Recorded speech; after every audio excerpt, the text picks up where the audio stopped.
and has served as co-head twirler for 2 years. Anna is escorted by her parents, Aaron and Jenny Martin. After graduation, Anna plans to attend East Texas Baptist University to major in elementary education with plans of becoming a second-grade teacher. Matthew Northern. Matthew is a 4-year member of the Blue Brigade and is escorted tonight by his parents, Amber and Nick Northern. After graduation, Matthew plans to attend college and obtain a bachelor's degree.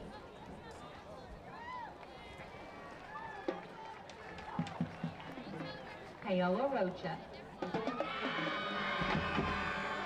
Paola is a 4-year member of the Blue Brigade. She is escorted to Medina. After graduation, Paola plans to continue her welding pathway by working for her father's company.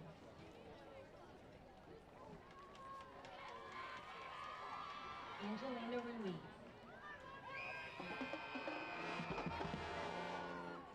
Angelina is a 4-year member of the Blue Brigade and is escorted tonight by her mom and stepfather, Aurora and David Ruiz, and her father, Esteban Lopez. Angelina plans to attend Tyler Junior College after graduation to pursue a career in criminal justice. McKaylee Rumfield. McKaylee is a 4-year member of the band and is escorted this evening by her mom and stepdad, Leah and Brian Murray, and her father, Randy Rumfield. After graduation, McKaylee plans to attend Kilgore College to obtain an associate's in business administration. McKaylee then plans to seek a bachelor's degree from Texas A&M in human development and family sciences.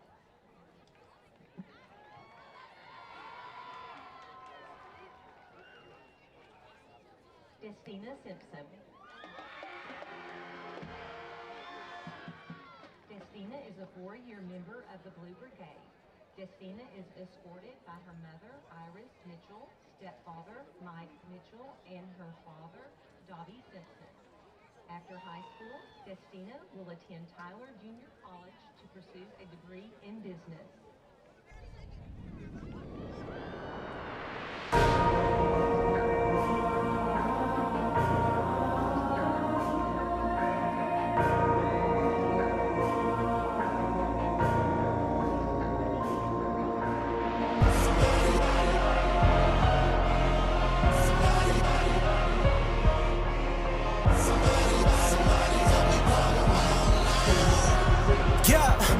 That's right, the champs are back, alive and well for all to see. Steady striving to be better, it's Kaizen tenacity. Daily grind is steady flying, that black flag mentality. Then again, what you expecting from the boys is from the G. Walk his path, built to last, it's our proven tendency that we always want to follow with sincere integrity. Daily implementing, practicing our PRIDE. When we do it, then we do it to you conscientiously. We gonna bring an army and they gonna bring the pride. Never walk, but what we do is seeking him to be our guide. Ain't no mystery, our history won't tell you any lies. Cause this legacy we living, we the yeah. Frontline spotlight, see the G, gotta be legacy already. Look around G-Town lockdown, you know we gotta rock. What it means, what it seems, what the dreams like, teams like, things you hear about to get. Bring a game, let the chains do the same, make it rain like. We're not pulling punches, points will come in bunches. Take you down to Juicy's and we'll show you where our lunch is. Century of grinding, looking you'll be finding him, yeah we them, just in case you need reminding. We some ballaholics, explode like we atomic. We eatin' till we make the future metabolic. Ride until we die with but got pride, it's a must. Endless love from above and God we trust. We gonna bring an army and they gonna bring the pride. Never walk, but what we do is seeking him to be our guide. Ain't no mystery, our history won't tell you any lies. Cause this legacy we living, we the Buckeyes. She is escorted tonight by her mother, Jenny Garcia, and her sisters, Julia and Emily. Two-time Hall of Fame inductees, Brent Godarzi and Marty Young. Back-to-back #1 trucking firm in the nation. Back-to-back best attorney and best law firm in East Texas. She is escorted tonight by her father, Dave McMillan.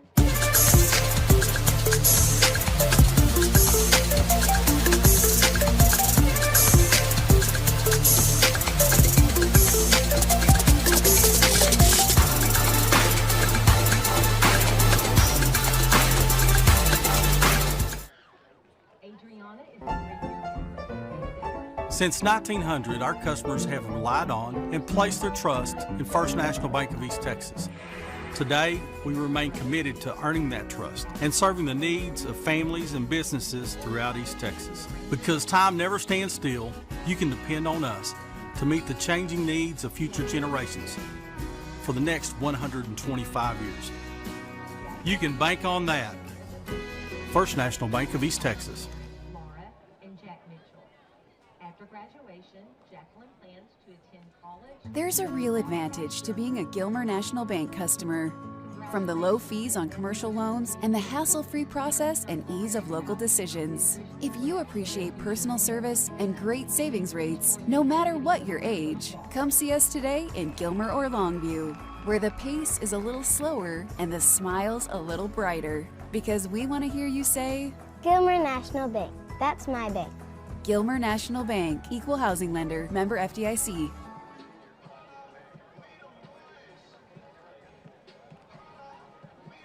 For nearly 150 years, Crowley Funeral Home has offered the highest quality in funeral services to the families of Upshur County for a fair and reasonable price.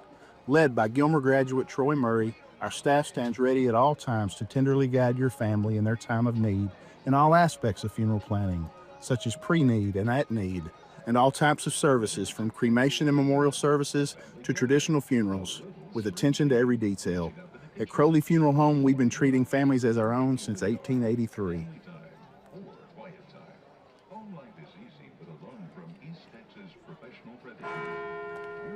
At Farmers Insurance, we've seen almost everything, so we know how to cover almost anything, even a rock and wreck.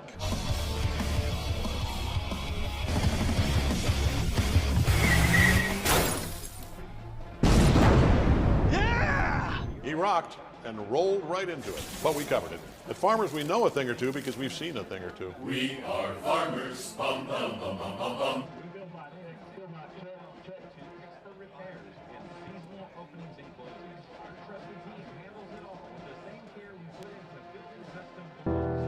When tragedy strikes, you don't want to be in a position where you're second guessing your lawyer's ability or the resolve to get you fairly compensated.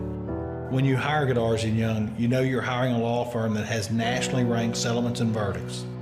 We have over 2 decades of experience holding 18-wheeler companies accountable for their negligent action. Don't make the mistake of hiring anybody else. Hire the best. Hire Godarzi & Young.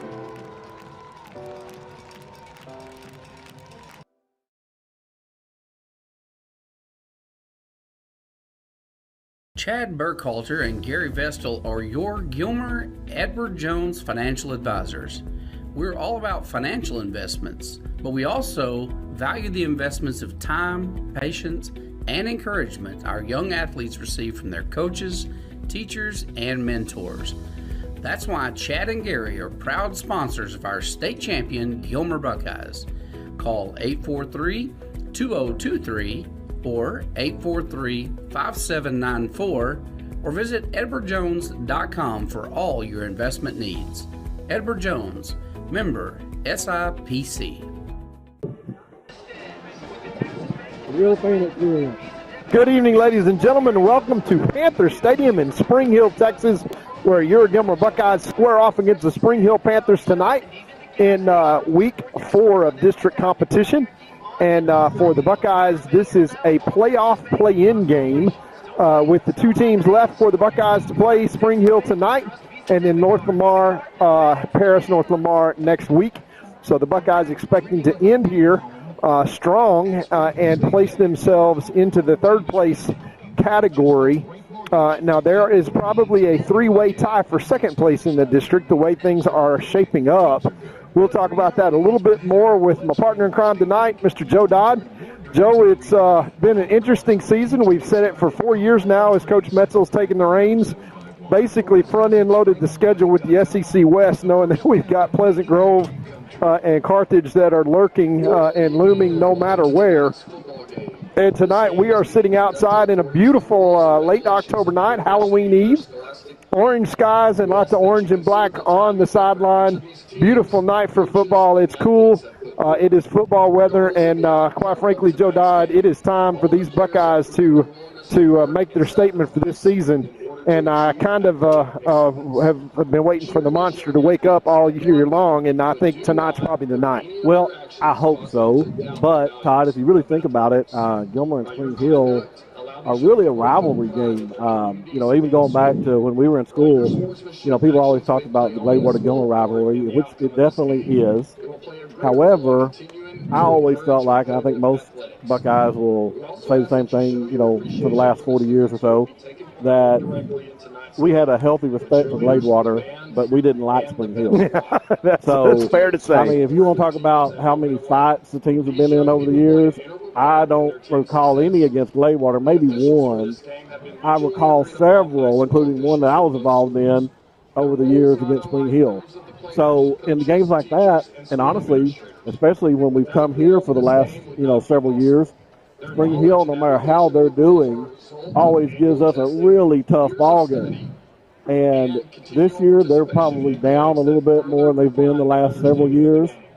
But for some reason, they always seem to play Gilmer extremely well and extremely tough. So obviously, I'd love to see a big Gilmer victory here, but I'm not going to be shocked if it isn't a little bit of a closer ball game. And one of those reasons may be the type of offense and defense that Spring Hill runs. They are going against the grain, when we were playing, we saw their kind of offense and defense all the time. Basically on offense, they run an option running attack, kind of like a wing T wishbone type of thing, and then on defense, they run the Chicago Bears 85 defense.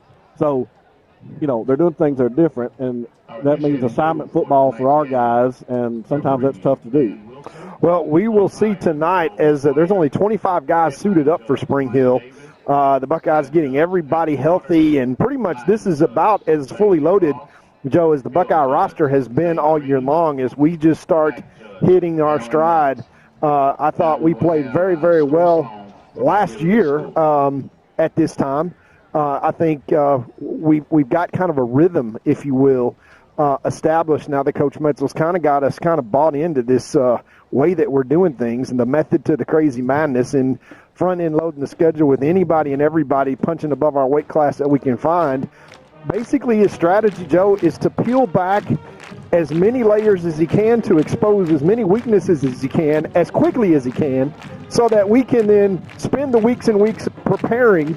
And certainly there have been a ton of improvements just over the last 3 weeks in terms of getting guys that are going to, kind of show up.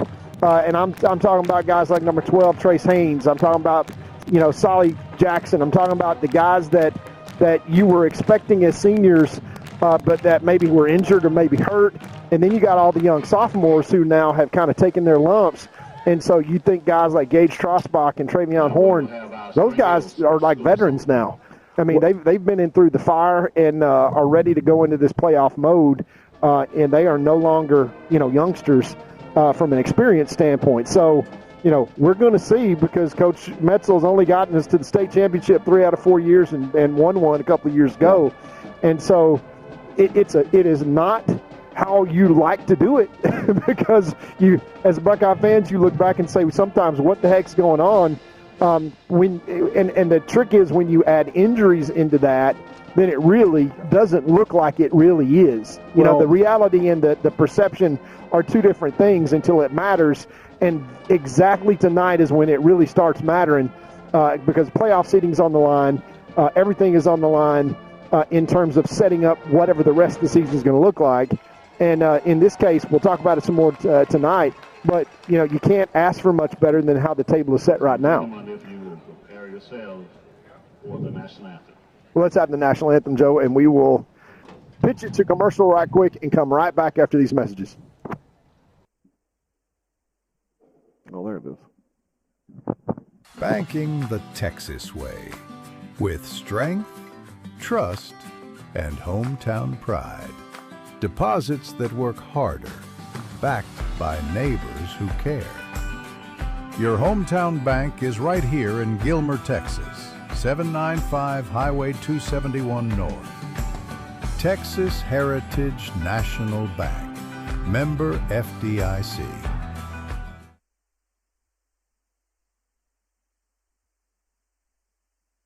Need an oil change? Try the new Buckeye Express Lube, 1 mile from Gilmer on Highway 300. Oil and filter changes, fluid top-offs, multi-point inspections, and tire rotation and repair are just a few of the services they offer. Best of all, you can watch TV and enjoy a complimentary snack while you wait. Jason Horton, a former Marine, thank you for your service, has over 30 years of experience in the business and guarantees the best service in town. Next time you need an oil change, think Buckeye Express Lube on Highway 300.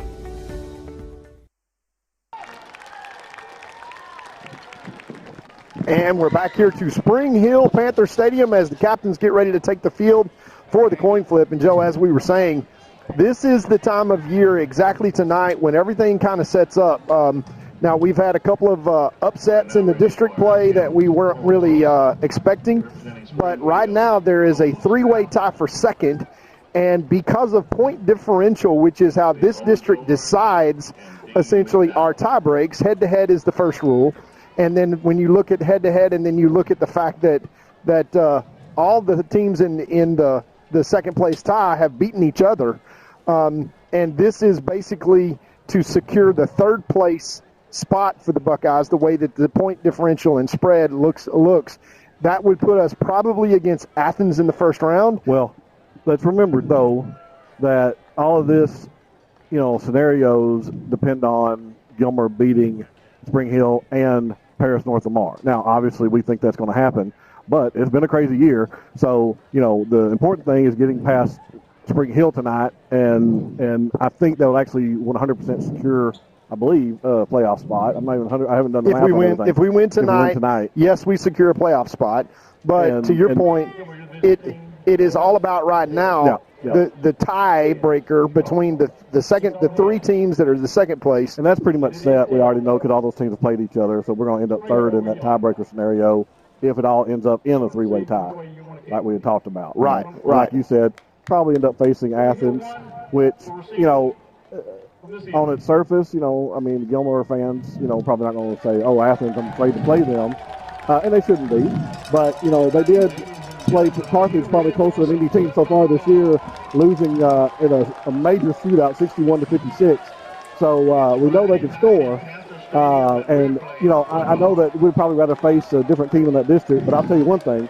I guarantee you Athens would rather face someone other than Gilmer in the first round, too. That's what we had said last week, is that after even last week's game, against Pleasant Grove, in terms of how we played, you saw a lot of the ingredients really starting to come together, and you saw Gilmer do some things that were truly, not reminiscent of what the score wound up being, and that is the promising part that really all comes together tonight, right? So from here on in, it's for keeps, and it's not just a question of wins and losses at this point, Joe. This is a question of how the season is going to progress. And as we talked about, right now, the way things look is that the Buckeyes have to take care of business tonight against Spring Hill, take care of business against North Lamar at home on senior night next week, and then that would lead to a first-round game against Athens. Now, should the Buckeyes peak and get past Athens, who would be the second-place team in Carthage, look out, and nobody wants to see these Buckeyes coming. Right, I agree. Now, before we get into it, we're about to kick off the Spring Hill, and we're going to see something unusual in this day and age when they take the field on offense, Todd. Here's the kick. Buckeyes all in white tonight, and they pooch kick this, and it's going to be fair caught at the 32-yard line by Spring Hill. They will set up, and quite frankly, Joe, given the historic nature this season of the kickoff unit and special teams, the Buckeyes will take a fair catch every single time they can get it. 32-yard line is about as good a field position as the Buckeyes can expect. They've gone to a 2-kicker look. Yeah, I'm kind of afraid to know what we average starting position. Yeah, it has not been the 32-yard line. But 1st and 10 from Spring Hill. And, Joe, that all the pieces are kind of back on the field tonight up front for the Buckeyes. You've got the 4 big boys that are there. Well, I'm not sure what happened there. Because they backed them back up to where they actually fair caught the ball. Yeah. But somehow they were initially going to spot them up 5 yards further. Yeah, I think they corrected themselves. So 1st and 10, quarterback in the shotgun for Spring Hill. They're going to run it straight ahead. They're going to pitch it out to the side.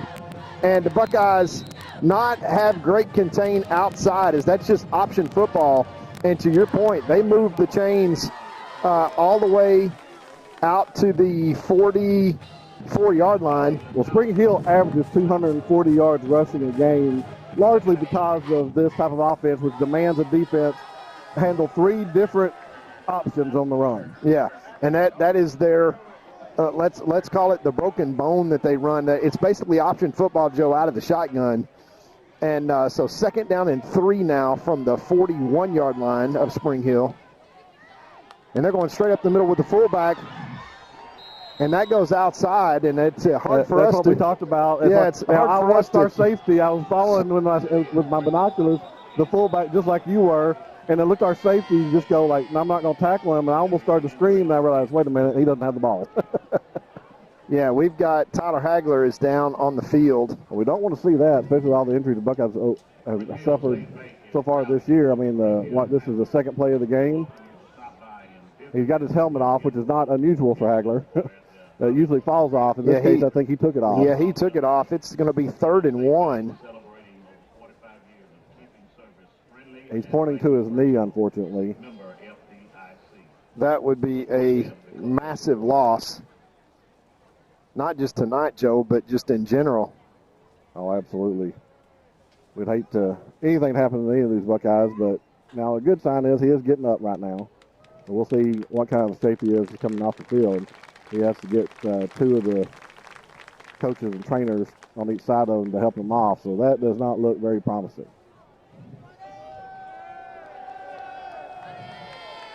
And I'm not sure if that's a turned ankle or exactly what they're looking for, but he is gingerly. He's putting weight on it, Joe, but he is ginger getting off. So Buchanan, who is coming. New man up all year long when it's been, I mean, we've had so many injuries. This is just par for the course for the Buckeyes. Yeah, 3rd down and 1 now as the Buckeyes come into a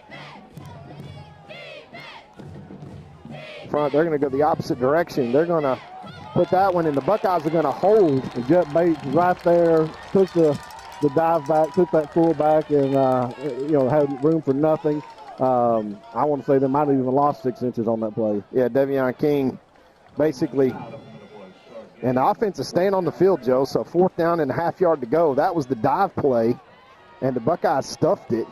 Spring Hill is going to go for this on 4th down and about a half of a yard. And once again, they pitch it out to the end, and he falls down, and the Buckeyes hold. But I tell you what, Todd, he did fall down, but there were about 4 Buckeyes there ready to make the tackle, and I would hope that we would have stopped him anyway. Yeah, the black flag stands up, and after 1 first down gain, Spring Hill rolls the dice trying to maintain possession and keep the Buckeye offense off the field. And they are not successful. And, Joe, they don't just turn it over. They turn it over 8 yards into their own territory. Now Davion King comes limping off. And that is 2 of our 2 best defensive linemen now have come off the field in the first possession, which is not good as the offensive unit behind Zay Taylor comes back onto the field. 1st and 10 from the Spring Hill 41-yard line. And Hagler also plays along the offensive line, so that's another missed position there. And whistles before the snap even.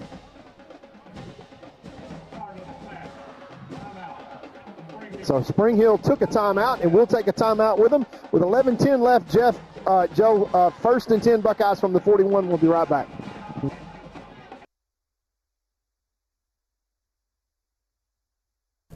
It's gonna be alright.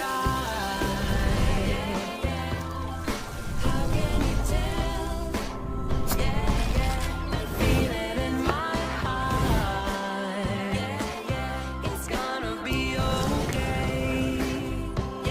Casey's Burgers, serving you for over 40 years.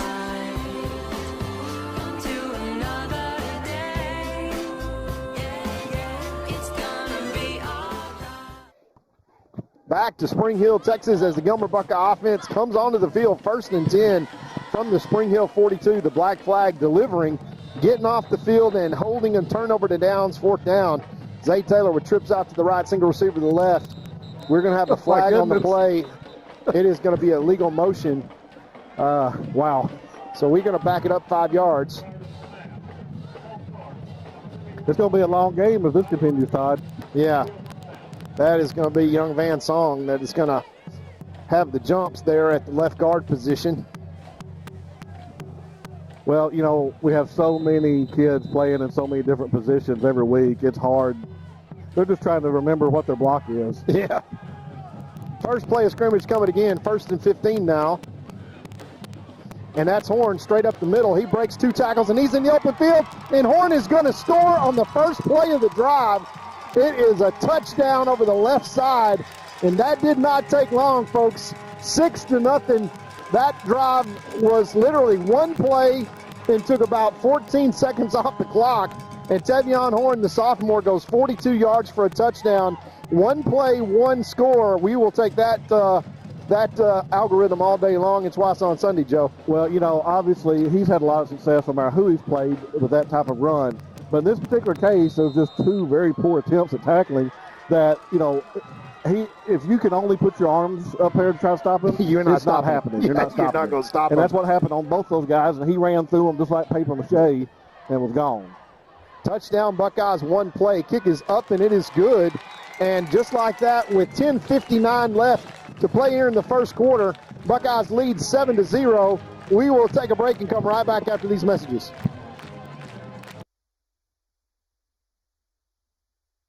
La Finca Mexican restaurant is my favorite restaurant in the world. An East Texas favorite for over 37 years.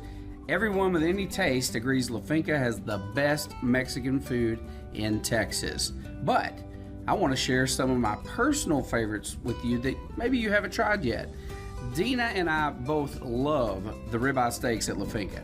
Ribeye steak and a baked potato, you can't go wrong. And if you happen to be a hamburger connoisseur, La Finca has one of the biggest and best hamburgers in town. Absolutely fantastic. And finally, never, and I mean never, leave La Finca without having a slice of Olga's homemade carrot cake or tres leche cake. Trust me, it'll change your life forever. La Finca, supporting the Gilmer Buckeyes for over 37 years. Back to Spring Hill, where the Buckeyes have taken a one-play drive, 42 yards to capture a 7-0 lead. And they are going to kick it off once again. This one's going to be pooched right in the middle of the field. It's going to hit and bounce. That's a live football, and it's going to be down at the 22-yard line. So, Joe, excellent starting field position. But, Joe, let me tell you something. I have been waiting since Wednesday to make this announcement. I hope you can hear him in the background. Your 2025 state champion Gilmer Buckeye band, who went to the military UIL state competition in Waco, Texas on Wednesday, and brought home the state championship trophy for the first time ever. So for you folks, if you want to just line up your drinking game right now and you want to count how many times I say 2025 state champion Gilmer Buckeye band, you're going to wind up having a really good Halloween Eve because I'm going to say it so many times tonight it's going to make you sick.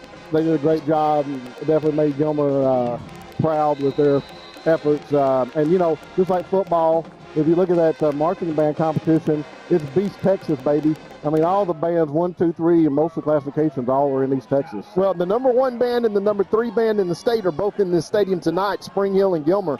As that dive to the fullback option goes ahead for about 6 yards, bring up 2nd and 4. This is going to be a pass to the outside. It's complete, and the Buckeyes stop that, but not before. It looks like they're going to move the chains out close to the 35-yard line and get another first down. But I just want to say congratulations to Eric Gray. Now, we've been 3rd place, we've been 2nd place, and we went and brought it home this year. And Brandon Garman. And they've done something that the football team's never been able to do, win in Waco. Yeah, that's exactly right. I tell you what, maybe the curse is lifted as the Buckeye band leaves McLean Stadium state champs. And obviously, since our lifetime, Joe, we can't remember ever saying that. Here's a first down play. The dive's going to go straight ahead, and the Buckeyes are going to stuff that and swarm tackle. That may be just a 2-yard gain with the dive. And do you want to know who was in there desperately trying to rip the football away during that whole thing? You want to guess? Yeah, that's number one. Yeah, let me tell you. We talked about it before. I saw him down on the field in pregame, and I told Mr. Hector, I just said basically, hey, listen, you are one of the smartest players, and I don't know if you can just see the ball based on your height and the way people got it tucked away, but you take that thing away twice, and they can't beat us. And he said, yes, sir, and he certainly tried right then. 2nd down and 8 now for Spring Hill. They seem to be running this option to the wide side almost every time. They're going to drop back and pass. They're going to look back to throw. Right. It is caught, and that looked like it was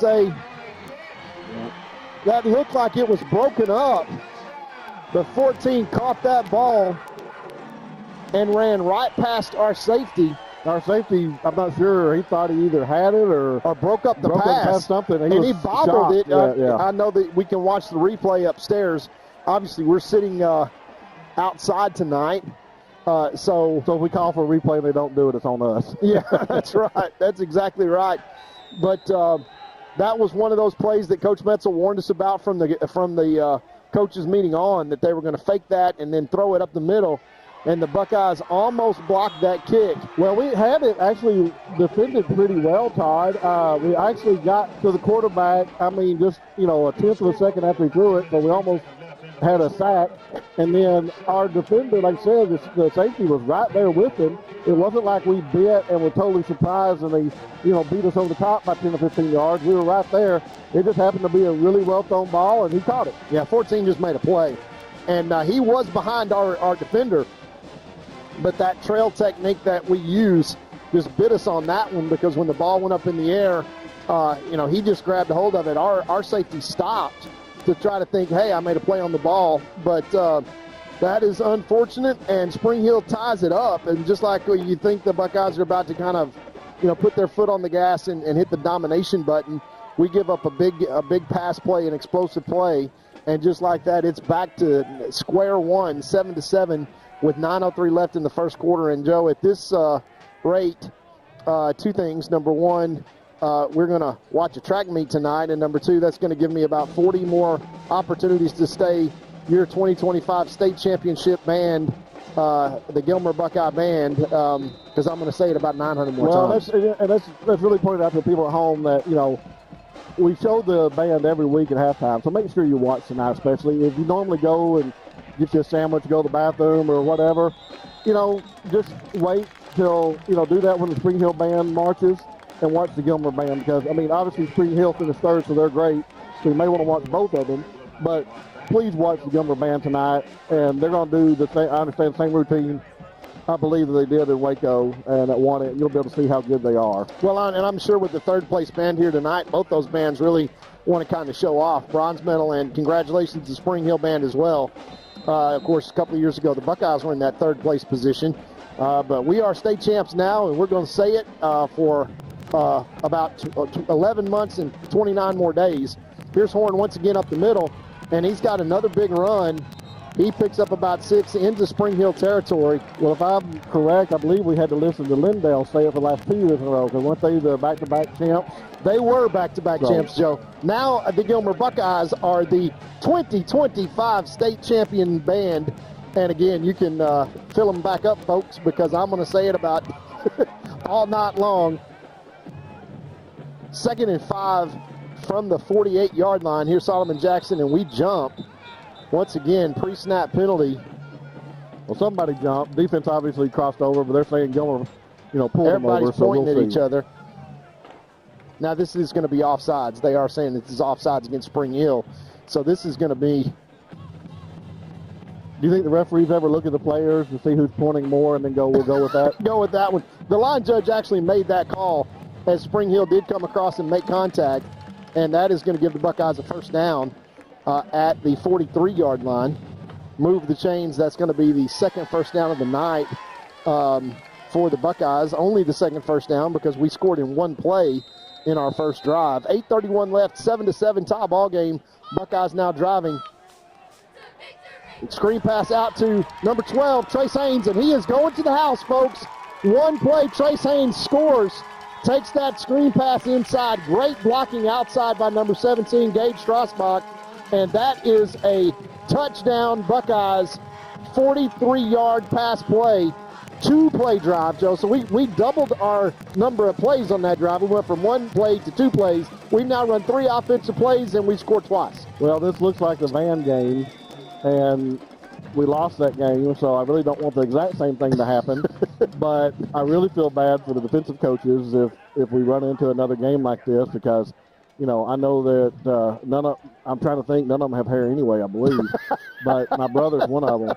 And if they do, the rest of them will pull theirs out by the end of this game. So, well, the black flag is adjusted to the option, and we just barely sneaked that one over the crossbar to take a 14-7 lead with 8:19 left in the first quarter. Joe, I'm glad we started this at 7 o'clock, and we got to be able to turn our clocks back this weekend and get some sleep, because this one may take a while at the pace we're going. We're going to take a quick timeout and come right back after these messages.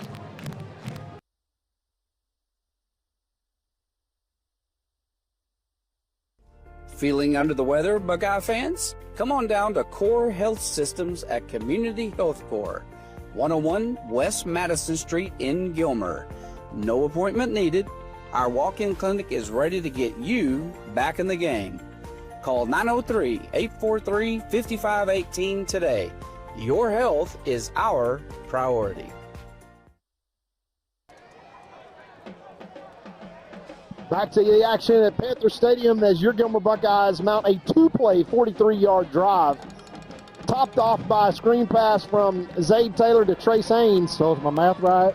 The Gilmer Buckeyes 3 plays, 2 touchdowns. Correct. Okay. Just want to make sure I'm caught up. Even I told Coach Rob over here, even we can do that math, as the Buckeyes have touched it 3 times and scored twice to take a 14-7 lead. Unfortunately, the Spring Hill Panthers have also hit a big explosive play to keep themselves in it. They tried the onside kick. This one's fair caught at the 28-yard line. And Joe, it's getting better and better as the field position goes. And even better than that, Joe, you see big number 54 and 44 both come back on the field. Oh, that's a big sign. That is a good sign right there. There's several Buckeye fans that were watching, wondering what was going to happen there. So we're all relieved that those 2 monsters are back on the field. Well, thank goodness we got Buchanan back that's working back in, number 42. We got big Ismail Kamara, number 72, that can always kind of, take up about 3 gaps in there if he wants to get in on the defensive side. But the Buckeyes are going to be pretty content to let him just play every snap of offense and fill in on defense and leave the heavy lifting to 44 and 54. That is Davion King, the junior, and Hagler. And this one goes straight up the middle. That is it's going to be pitched to the outside, and he is off and running, and Hector is on the sideline, cuts him down. Well, once again, just, no contain on that side. I mean, we had a guy there ready to make the tackle, and he tried to make an arm tackle, and their back did what Gilmer's back did, just ran right through it. Well, guys, to be fair, they're fooling me too, because I got to tell you, I think the fullback's got it every play, and somebody tackles him, but he doesn't have the ball. Binoculars, so I cheat a little bit here, but I watched something. I thought, well, we got him because we had a player right there, but he just missed the tackle. 1st and 10 into Buckeye territory at the 36. This one's coming our way. And this is going to be confusion at the mesh point. Well, the quarterback wanted to pull it, and the fullback said, no, I want the ball. Just took it, and he took it down 8 yards. So the fullback made the correct decision to get it inside the 30-yard line. That's well, if you're going to take it from your quarterback, you better get 8 yards. Yeah, you better. Well, he's not getting chewed out by any coaches on that one. But I tell you, that's dangerous when you get 2 guys fighting for the ball on the same team, because if it pops out, there's Buckeyes right there. Once again, he's a reverse back to the other side, and Hector stands that up, but not before they make a first down. Good job by Hector staying home. Like I said, our smartest defensive player probably was obviously, he stayed home. He knew what he was looking for, and he was ready for that little reverse. Yeah, that was kind of an end around, if you will. It's a first down, but he didn't give up a lot of yards. No, 2-yard gain inside the 25-yard line now at the Buckeye 24-yard line. Spring Hill knocking on the door of the red zone. 7:08 left to play here in this first quarter. Buckeyes lead 14-7 after only 3 offensive plays. Back to pass now, Spring Hill. Intercepted stepped right in front of it, and he's got some room, folks. And that is Gage Trosbach, who is the best hands-on-the-team receiver, playing safety. And he stepped it right in front of that. He just baited him. And Trosbach with the pick in return, and the Buckeyes have turned it over. You know, Jeff Traylor would always say that throwing the football, especially the high school level, is the hardest thing to do. And it proves it when you have a team like Spring Hill who has an offense where they don't throw the ball much. And so when that happens, it's even harder for them to throw the ball well because they don't do it often enough to get really good at it. Yeah, and that means when you get behind, as they are now, and if you get 2 possessions behind, you got to throw the ball. This white-hot Buckeye offense wearing white looks to go deep once again, and Solly Jackson makes the catch all the way down to the 31-yard line. That was unbelievable. I mean, just threw it right in his breadbasket. He just puts his arms, out and holds on. And, I mean, that was beautiful. The ball didn't have the greatest spin on it. Watching the replay, it looked like the Spring Hill came down with it at first. And then He just grabbed it from him. Okay. Yeah, Solly just took it from him. First down, Gilmer at the 32-yard line of Spring Hill. Explosive play there. This is going to be a handoff. No, number 2. Taylor's got the ball, and he's the best running back on the team, and he is going to score. Little Buckeye trickery right there. 4 plays, folks. No, with 5 plays, and the Buckeyes have scored 3 touchdowns. Yeah. That is something. So 5 offensive plays. Zay Taylor. It's like Buckeyes been in Jeff Taylor's era here. 5 plays and 3 touchdowns. Yeah, we're halfway through the first quarter now. Gilmer kicked off to Spring Hill. We're halfway through the first quarter, and we got 21 points on the board. You know what this reminds me of? Last night against UTSA. Yeah, we'll talk about that some because that was a big win. Buckeyes are going to go for 2, put their head down and get it. And the Buckeyes are going to be up 22-7 after 5 offensive plays. And boy, let me tell you, the Buckeyes got it rolling here tonight in Spring Hill, folks. And if you had any doubt that it is the kind of time here for the Buckeyes to just hit on all cylinders, so far, Joe, after 6, we are halfway through the first quarter minus 4 seconds, and that is 22-7 Buckeyes after a 2-play drive that started out after an interception by Gage Trosbach, and the Buckeyes got it rolling. Well, UTSA last night, for those that missed it, were an underdog to a really good 6-1 Tulane team, and that even had some hopes of maybe sneaking into the playoffs. And UTSA just dismantled them last night. Dismantled them. I mean, 34, was it 34 points at halftime? Yeah, but here's the cool part. Coach Jeff Traylor getting his 50th win. They are 24-0 in the Alamo Fortress. I'm not even calling it a dome anymore. Right. It's a castle. In conference games. In conference games. Yeah. That is unheard of, folks. 6 years that Jeff Traylor has not lost a conference game at home. And that is both Coach Traylor's. Needs 125 more wins to match what he did here at Gilmer. There you go. Hey, Jeff, set some goals. Buddy, get with it, Jeff. Come on. Exactly. We will talk about Will Henderson, who scored 2 touchdowns in that game as well. And this one's going to be fair caught at the 26-yard line. So far, Joe, the special teams have been about perfect. As Buchanan comes on the field, it's good to see number 42 jogging out there. Well, it's interesting because, their first passing signal immediately. I mean, they've got a little bit of time. It's not like it's a real high kick. So by the time they catch it, they usually have room to run, but they're just choosing not to. Just using a fair catch and go. I'm not sure exactly why. If they look at any of our film, I think I'd give it a shot. Yeah, well, Spring Hill coming in, obviously understanding the dangerous weapons that the Buckeyes have and the athletic ability. But right now, the Black Flag can put a big nail in the coffin because, to your point, Joe, Spring Hill going to have to depend upon throwing the football. They're going to hand it. No, this is a quarterback run. Yeah, good tackle there by 21 coming up. Like you were saying, we have everybody plays assignment football in that thing, and the quarterback did a fake pitch. We had it covered, so he did what he had and turned up. It was a little bit late, but 21 came up and made a really good tackle. I'll tell you what, I've been to the optometrist and figured out the seeing, but it's not helping me right now, Joe, because I don't know where the heck the ball's going. It's been a long time since I've tried to read my keys to figure out option football, and I'm going to have to brush up on that subject. 2nd and 2 for Spring Hill. They're going to pull it and try to look the pitch, but it is going to be eaten up for about a 2-yard loss. Well, that's about as good as you can play assignment football. You cannot play better than what that was right there, and that's going to bring up 3rd and 2 I told you I got the binoculars, and I got a pretty good close-up view, and literally the quarterback looked like a deer in headlights out there. He was looking right at my binoculars, and he was like, oh, what do I do? Because he couldn't have a pitch guy, and he had 3 guys standing in front of him with white jerseys on. He just ate it. 3rd down and 2 now, an opportunity for the Buckeyes to get back off the field. You got to think, Joe, there's no way that they're going to go for it on 4th down if the Buckeyes stop them right here. Well, unless they want to just give up the game. They're down 2 touchdowns, so I can see them possibly doing it, but neither one's a great situation for Spring Hill. Yeah, they've already tried an onside kick and given the Buckeyes excellent field position. Here's a pitch to the outside. The Buckeyes have it bottled up, but the running back does a good job and got the first. Let's see if they got the first down. They're giving it to them.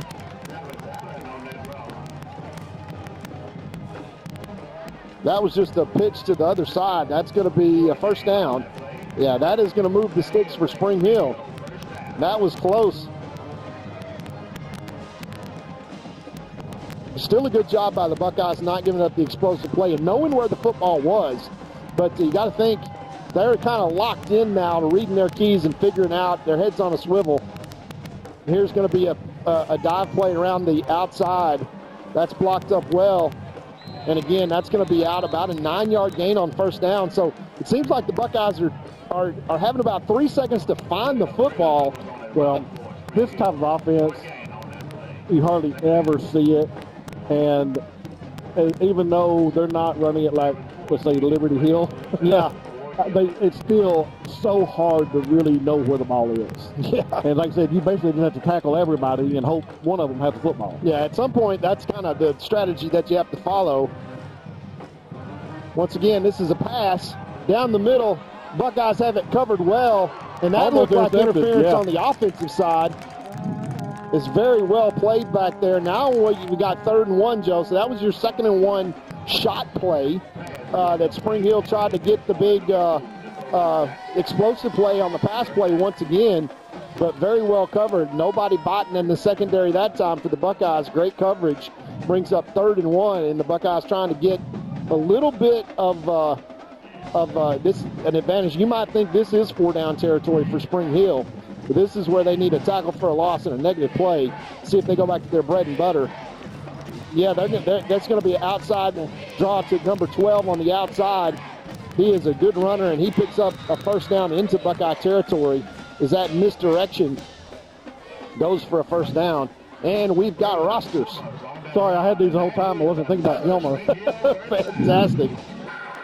Once again, great Aiden Thomas there. Aiden Thomas, right. That's why I wanted to look it up, because he's good coverage. He also was the one that came up a little while ago and made that tackle up from safety position. Yeah, he's having a heck of a game. He needed his name said. Yeah, 3:23 left to play in this first quarter. Buckeyes lead 22-7. Spring Hill picks up another first down into Buckeye territory, snapping this 1st and 10 from the 47.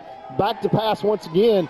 All the time in the world, throws it to the check down, and check down's going to get about 7 yards across the 40-yard line. Very close to another first down, but it looks like it might be about a yard short. Wow, they are going to give him 9 on that play. Once again, we're out in the stands tonight, so you can hear the 2025 state champion Gilmer Buckeye Band loud and proud, and so proud of those guys. Mr. Eric Gray and Mr. Brandon Garman and their whole staff worked so hard. Tuesday night, we watched them march in Buckeye Stadium for the parents just as a walkthrough. And, boy, they were prepared. Handoff straight up the middle of the fullback. He's got it this time, and he's got a big gain. Moves the chains down inside the 30 as the Buckeyes having still a little bit of a challenge identifying who's got the football. And it seems like the fullback, Joe, no matter if he's got the ball or not, he's 7 or 8 yards down the field before anybody recognizes if he's got the ball or not. Fortunately for the Buckeyes, a couple of times he has not had the ball. That time he did. You may just need to start tackling him no matter what. Just tackle. Just somebody hit him in the backfield. It's going to be a pass play once again. Soft corner out to the edge, and that was an easy pitch and catch. Good call from upstairs from Spring Hill to get inside the red zone and come close to moving the chains once again. First down place for Spring Hill, Joe, probably averaging 8.5 yards a play as the Black Flag leading 22-7. But this is a nice little drive that Spring Hill's put together, eating some clock. Well, it's a survival right now for Spring Hill. They don't come down and score. It's going to be tough for them to come back. Yeah, they turned it over, interception on the last play, so they got to be careful throwing it. Stop Gilmer's offense, that's for sure. Here's a handoff to number 12, and the Buckeyes defend that well. Ran almost right into the arms of number 0. Well, Trey Lee was right there ready to take him down, and I wouldn't, if I had the ball and ran around the corner and saw Trey Lee, I'd just drop down to my knees automatically. But well, good run. Still got 1 yard, which is what he needed for a first down. Inside the red zone at the 18. 1:54 left in this first quarter. 5 offensive plays by the Buckeyes and 3 touchdowns to make it 22-7. Spring Hill 1st and 10 at the Buckeye 18. Black flag need to bow its neck here. Quarterback keeper, and he goes all the way down to the 10-yard line, and maybe the 11-yard line, and he is, again, Joe, on first down, picking up 8 yards. Their quarterback is about the size of our quarterback, Zaid, and while I wouldn't say he's necessarily as good of a running back, he's looked pretty good so far when he does have the ball. Well, he is taught to read the defense. He's a veer quarterback and has thrown the interception already tonight, but the field kind of starts getting short down here, and those looks like a lot more white jerseys than there really are. And once again, they're going to put it up and throw, and that is going to be incomplete. And that's the problem, Joe, is that now you got 3rd down and 2. And Jazeel Johnson on the coverage there for the Buckeyes, another sophomore. You'll notice that half the players we call out tonight will be sophomores. Sophomores, yeah. And we talked about it at the top of the show, Joe. Those sophomores are almost not sophomores anymore. They've had a lot of lumps that they've taken here early in the season. Well, that will bode well the next couple of years. And our underclass teams have been really dominant, most of this year. So the Buckeyes have a bright future the next few years, folks. Well, and some brightness coming this season, too, as playoffs loom, as that's going to be a handoff straight up the middle of the fullback. He gets loose. Missed tackle, and then he got loose and made a good run. And once again, Buckeyes had him stopped early, but somehow it just gets out of those tackles. Well, it's almost like we grab him, and then we got to say, does he have the ball? And then they don't stop. It makes 1st and goal for Spring Hill. And now look for just the fullback drive or the quarterback counter. Now you really have to play assignment football and tackle everybody. Well, at least it's giving our offensive rest because, they have been out there for 5 plays. So, well, they're tired from running so far every time that they touch it. 5 plays, 3 touchdowns. Almost every play an explosive play. 1st and goal. Let's see if the Buckeye defense can stop them here. They got the pitch out the outside, and they put it on the ground. And it goes all the way back to the 16-yard line. And, boy, now the black flag went from 1st and goal at the 3 to 2nd and goal at the 16. So another danger there on that type of offense. And the 2 things happened there. One, their running back did a real good job of focusing on, let me get on the football and, get the recovery, and the ball bounced in their direction. Yeah.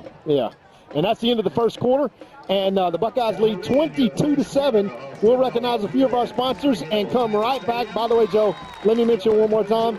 The 2025 Gilmer Buckeye State Champion Marching Band. We'll be right back.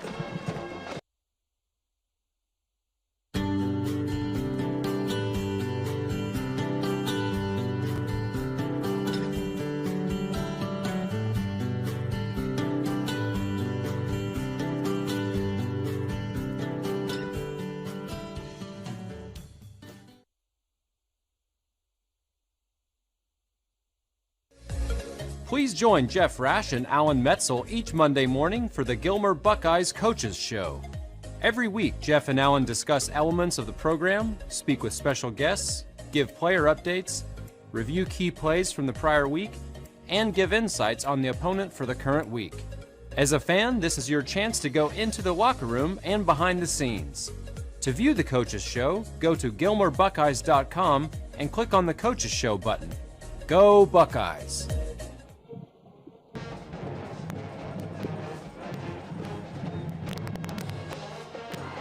Back to the action here in Spring Hill Panther Stadium to start the second quarter. The Buckeyes lead 22-7. Joe, they've run 24 plays and had 9 first downs. The Buckeyes have got 2 first downs on 5 plays. Well, they've dominated the time of possession. Yes, for sure. We've had 4 first downs and 5 plays. I guess the score touchdown counts for a first down. Here is a throwback, and he is going to escape out to that side and be tackled at the 15-yard line to bring up 3rd down and goal. And that was supposed to be a play around the left-hand side, but the Buckeyes had it covered. Trey Lee was getting pressure from the outside and just flushed him out. Yeah, made the tackle, did a good job there. We were talking in the break that, hopefully our coaches are telling them, hey, when they're going to make throw here, those linemen aren't used to this. They might wander downfield, so I hope they're looking for that in case they have illegal linemen downfield on some of these throws. Yeah, Spring Hill going to take their time here because this is a crucial play for them. They're probably not in field goal range right here, Joe, either. 3rd down and goal from the 15-yard line. Black flag needing to turn over here, and turning them away with no points would be huge as we start the second quarter. Doesn't do much for them, honestly, They pitch it out. They've got a blocker. Wow. But here come the Buckeyes to tackle. Oh, no. And they swarm all in. I followed the fullback. The fullback's in the end zone. Unfortunately, they pitched it. So when I'm with binoculars, I'm following them. Yeah. I thought, he scored, Hey, I don't know how many millions of dollars per game that we're paying Eric Conitz up in the booth, but he's earning every dime of it tonight. My goodness. I don't know. Contract might be revoked after tonight. just wide side once again. We appreciate. You just had to do the wide angle for this one, Eric. Yeah, and hey, let folks try to find it. If you're not watching on the big screen, then you're not with YouTube. Pass out to the end zone. They're going to throw it up, and the Buckeyes turn away the Spring Hill Panthers. The Buckeyes are the only one who had a chance to catch that ball. That's literally just, he turned it and just threw it with a prayer. There's nobody, he was throwing in case maybe somebody from Spring Hill might catch it. And they did not, and the Buckeye offense that has been white hot takes over. Well, here's the good news, Joe. We got 85 yards of statistics in front of us if we score in one play here. I'm just glad that we're rested now on offense, because, those guys have really, put it out tonight in 4 and 5 plays. So let's see what they can do with a little bit of rest now. 10:42 left to play in this first half. And we've got another timeout by Spring Hill, and we will take a timeout as well and be right back after these messages. Two-time Hall of Fame inductees, Brent Godarzi and Marty Young.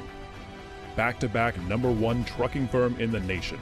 Back-to-back best attorney and best law firm in East Texas.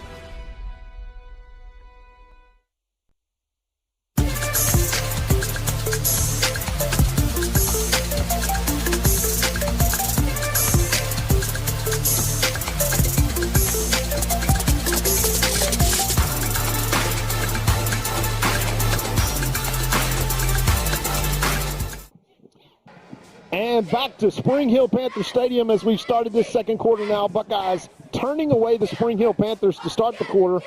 They had 1st and goal, Joe, from the 3-yard line of the Buckeyes after a missed pitch play.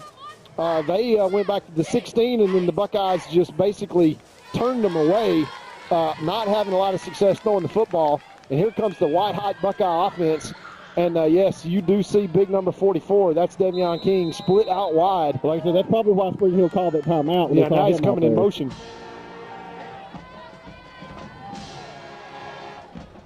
And the snap was on the ground, but Tavion Horn takes it around the right-hand side, and he's got all the way out and out of bounds at the 30. Zay did a good job. Of course, he's not too far from the ground himself, so if we're going to snap it low, at least he's a good quarterback to snap it low to. Yeah, he's geographically convenient for a low snap.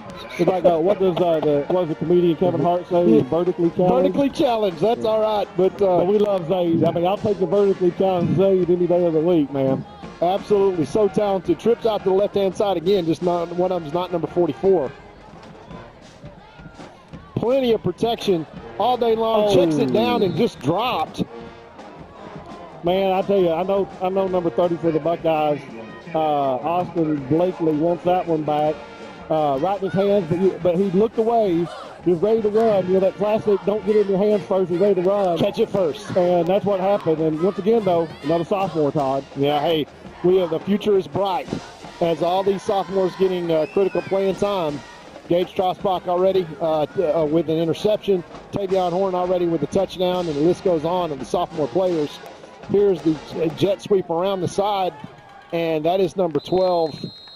That is Trace Haynes, who already has a touchdown tonight as well. Cutting that up and picking up 6 and bringing, maybe say 5 yards, 3rd down and 5. I don't know what to do here. How many plays have we already gone on this drive? Yeah, 3. Man, what's wrong with our offense? we can't score with 85 yards in front of us. My goodness. 22-7 Buckeyes lead, 9:40 left to play in this half. Big 3rd down. Trips out the right-hand side, single to the left. Here comes motion. Zay Taylor back to throw. He zips that one, and it is a strike. Number 17, Solly Jackson makes a move, or is that 21? Todd, let's let's get that's Solly Jackson, if you number remember 17. 2 weeks ago, Solomon Jackson had arguably the greatest receiving game in Gilmer history. Wait. Say that again. Solomon Jackson had arguably the greatest receiving game in Gilmer history 2 weeks ago against Van. Buckeye history. Last week, no catches. Well, we found out he was hurt. So, makes perfect sense. But we kept him in as a decoy most of the game. And now you see he may not be as hurt as he was last week. Yeah, well, 1st and 10 after a huge pickup. Now we got trips, the quad look out to this side, out to this left-hand side. And it's going to be a keeper. And Zay Taylor is picking his way forward all the way down into the red zone. I tell you, Todd, when he runs like that, it's amazing because it looks like he's so slow, like he's just kind of playing cat and mouse, kind of, not even darting, but swaying side to side, and then boom, once he sees a little opening, he's like boom, boom, boom, boom. He's just gone. It's like the Frogger game. Yeah. Just trying to get across the street, we're just doing that, and then bam, bam, bam. His center of gravity is so low, and he's unbelievably explosive. Now, granted, he's a Taylor. That's Bobby Taylor's grandnephew. That's Curtis Brown's little cousin. Oh, Bobby Taylor, he wasn't nothing. Come on now. That's Chris Boyd's little cousin. That is a whole bundle of genetic potential. And this one's going to be a pitch back once again. Hector got room around the right-hand side, and he's rolling inside the red zone. We've got a flag down. So it looks like it's probably going to be some kind of a hold for the Buckeyes in that general position, but let's see what they say. That was a first down play, by the way. Taven Hector on the run for Gilmer, and there is a flag on the play. It was a good tackle that was come up and made by the cornerback. And, we didn't gain a lot of yards on that, but, something to keep them honest. But, yeah, unfortunately, it's going to be, so we're going to probably be about 20 yards back now. It's a spot foul, obviously, but it's going to be pretty close to the line of scrimmage. Yeah, they're going to exactly. And the quarterback, Zaid, was the guy that they caught holding there. So we were at the 21, right? And this is at the 27. It looks like about maybe 6 yards. First and let's call it 18. Single back to the right, twins to the left and right. Zay Taylor in the backfield, drops back to pass. And he's going to run.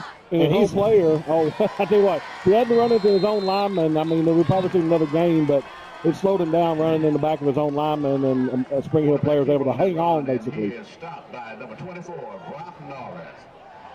Second down.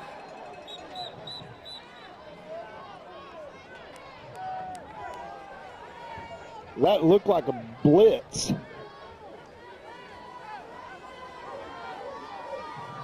They're saying that, he lost, about 6-7 yards on that, somewhere along there? Yeah, and I would love to see that replay. Yeah. That's going to be a timeout now for the Buckeyes. We'll take a timeout as well. Yeah, and come back right after this. Since 1900, our customers have relied on and placed their trust in First National Bank of East Texas. Today, we remain committed to earning that trust and serving the needs of families and businesses throughout East Texas. Because time never stands still, you can depend on us to meet the changing needs of future generations for the next 125 years. You can bank on that. First National Bank of East Texas.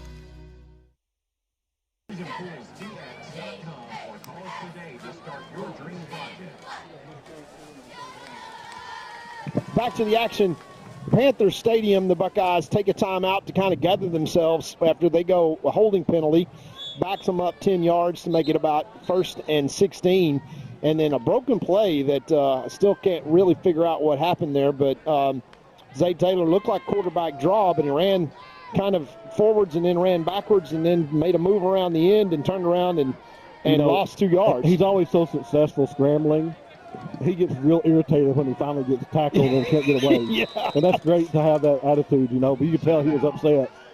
We're going to stretch him out here with trips out to the left-hand side. Just second down. Screen pass, and the Buckeyes have him cold. As that's Tavion Horn, who's still keeping his feet. He's still driving all the way down to the 18-yard line. Another thing that, obviously Horn does well, that most Gilmer backs have done well because they, the offense they run, the practices they have, is they're really good receivers. Yeah. And, once again, he did a great job as a receiver on that play. It was set up well. But, you know, just because it's set up well doesn't mean it always works. That receiver has to do his job, then look and find the holes and go. And Horn definitely did that. Probably 4 down territory. 3rd and 6 now for the Buckeyes, as that was a nice play. And that's Horn straight up the middle, and he's got room. He breaks it to the outside. He's at the 5. He's running for the corner. Touchdown, Buckeyes. Now, the Texas Tech, like, I imagine they see that and go, yeah, that's why we offered Kid a scholarship a few weeks ago. Hey, a sophomore. And he is blossoming before your eyes, because if you think that sophomore, I mean, he was about my size during the summer. That kid is 6 foot, 195 pounds right now, and still putting on more moves. That was a break to the outside. Great vision there by Tavion, which is the one thing that, you know, comes with experience running the football. If he grew that much, I hope it doesn't continue, because by senior year he'll be 6'8", 300 pounds. He won't be a running back any longer. Well, I'm sure that Coach McGuire will figure out a way to utilize him anyway, as the Buckeyes have their 4th touchdown of the night. Extra point is up and good. 29-7, the Buckeyes blowing this one open here in the first quarter. There's a whistle on something. What are they? Okay, I guess they got a whistle on something, but then they waved it was good. So 29-7 before the state champion Gilmer Buckeye band takes the field on the Juicy's halftime show. We'll take a brief timeout and come right back after these messages. There's a real advantage to being a Gilmer National Bank customer.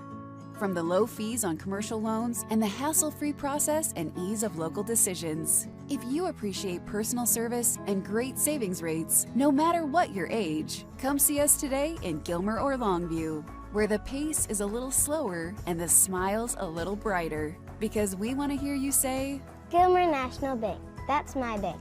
Gilmer National Bank, Equal Housing Lender, member FDIC. Back to the action in Spring Hill Panther Stadium. 29-7, your Buckeyes lead with 6:39 left to play in the first half before the Juicy's halftime show, and the state champion Gilmer Buckeye band takes the field. Buckeyes kicking off for the 5th time tonight. It's going to be the near kicker who's going to kick this one. He's going to bounce. That's a live ball. It's going to be taken in return. Yeah, that's what they called it for the catch. And then I guess he thought just because it bounced in front of him, he could run, but you can't. Yeah, and they are just blowing it dead and not throwing the flag on them, and the Buckeye coaching staff saying, wait a minute. Which is great, because a couple of games ago, another team we were playing fair caught it and then returned it. Ran for a touchdown. Yeah, and much to our coaches' dismay. Yes, dismay. So first down is going to be taken now. It'll be interesting to see where they spot this ball, Joe. They've got are they considering calling a penalty on him for trying to run? It should be. They met all together. Let's see what they do here. Nobody's thrown the flag yet. Receiving kickoff, it was blown in immediately, so there's no foul for the last game. First down, Spring Hill. Okay, so the referee saying no foul. 1st and 10 for Spring Hill from their own 29-yard line. 6:37 left to play here in this first half. 29-7. Your Buckeyes dominating the first half. Offensively, they have just exploded. On big play after big play after big play. Tavion Horn on that last run with the 2nd touchdown of the night. And let's see if the black flag with a whole bunch of young bodies in can figure out this veer. It's going to be handoff to the fullback straight ahead. And he breaks it. And he is gone to the house, folks. Let's see if he can run away from the Buckeyes. And they cannot. It is a one-play drive. But once again, Todd, we had him stopped when he got the ball. I think 42, if I've got a replay, please, wrapped around him, but then lost him, let him go, basically ran right through him. Yeah, just didn't tackle. So 29-13. Well, if you like offense, folks, this is the game for you, as that is a one-play drive that went 72 yards on the run by number 10, the fullback. And he's got some wheels as he ran away from the Buckeye secondary. And the Spring Hill kicker is on for the extra point. Let's see what happens here. The Buckeyes get some penetration. That is a line drive kick. If we don't block one of these, well, hopefully we don't score anymore. But if we don't block one of these kicks tonight, I'm going to be shocked. Yeah, that one was a frozen rope about 8 feet off the ground. 29-14, one-play drive. Buckeyes still lead. 6:25 left to play in halftime. Both bands, including the state champion Gilmer Buckeye band, warming up in the end zone for the Juicy's halftime show. We'll take a quick commercial timeout and be right back. and we will keep rolling. As we're outside, and I think we might have had a certain commercial up next. Yeah. Like that. Well, it is funny because we're doing hand signals tonight. We're like the coaches. We're like the coaches that are having headphone problems every once in a while. That we get the hand signals from Mr. Eric Conitz out we're on the visitor side, which we prefer to be anyway. There are 2 press boxes here in Panther Stadium. The good one is over there, and the one that's left is over here. So our camera crew is set up in the duck blind over here, and we are outside. But what a beautiful night, Halloween evening. Calling games like this, to be honest. Yeah, with you. this is about as good as it Here gets. as a fan, just talking, and when we get to talk to 2 or 3 people listening on the internet. So Buckeye fans in the stands and packed it out tonight. And here comes the kick. Tonight, really. Onside kick once again. That one's going to go out of bounds. Now that actually didn't go 10 yards, but it hit a Buckeye. Did it hit a Buckeye? Are we doing a replay? No, they're saying Gilmer. No, now he's saying Spring Hill ball. I didn't on the replay. I can't see it hit a Buckeye player, but it's so far away. I don't know. It did not go 10 yards. There's no way that's going to stand up. There's no way. Watching it again, slower. It hit a Spring Hill player first, and then it hit number 44. If it hit a Spring Hill player first, it's a dead ball right there. Yeah, it's a dead ball right there. But that means the referees had to see it and been paying attention, and that's asking a lot. Yeah, see? That is, there's no way.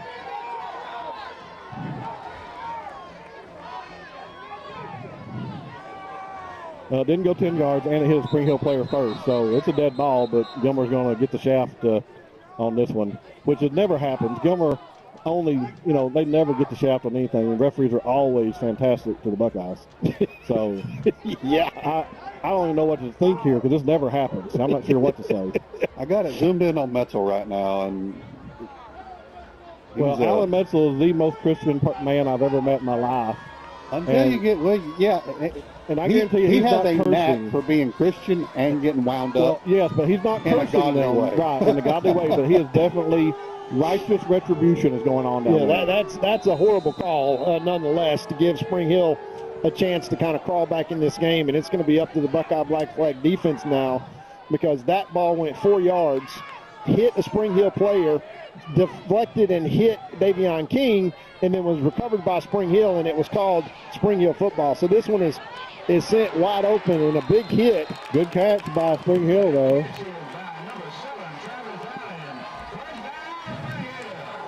And, they need to take advantage of this gift that the referees just gave them, because if not, this game can get out of hand.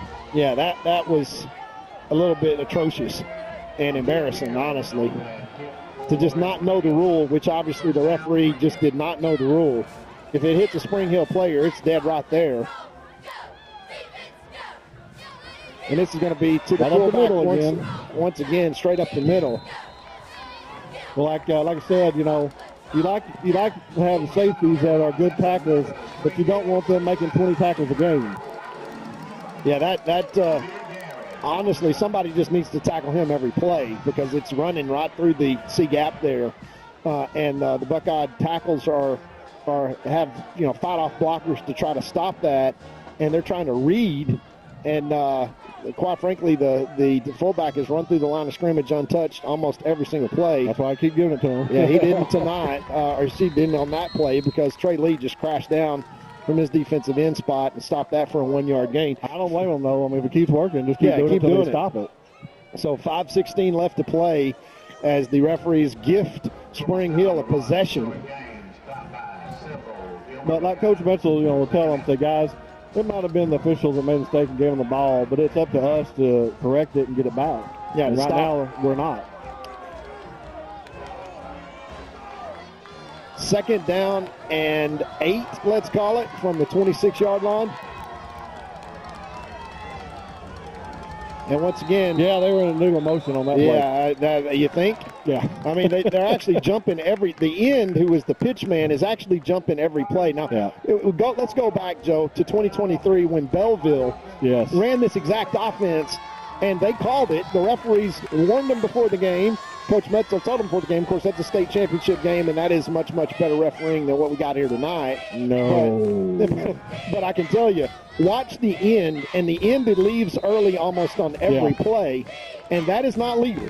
That is not legal. That time he left so early, they had to call it. It was very easily to call. Yeah, so 2nd and 12 now for Spring Hill. Well, it looked like the same thing there, but they didn't call it that time. Yeah, they run it and right once up the again, middle we got to a safety down the field making the tackle. Yeah, on the dive back. Yeah, that's going to pick up a scrum, and that's going to be about a 7-yard gain, going to bring up 3rd down, and let's call it 5 yards to go.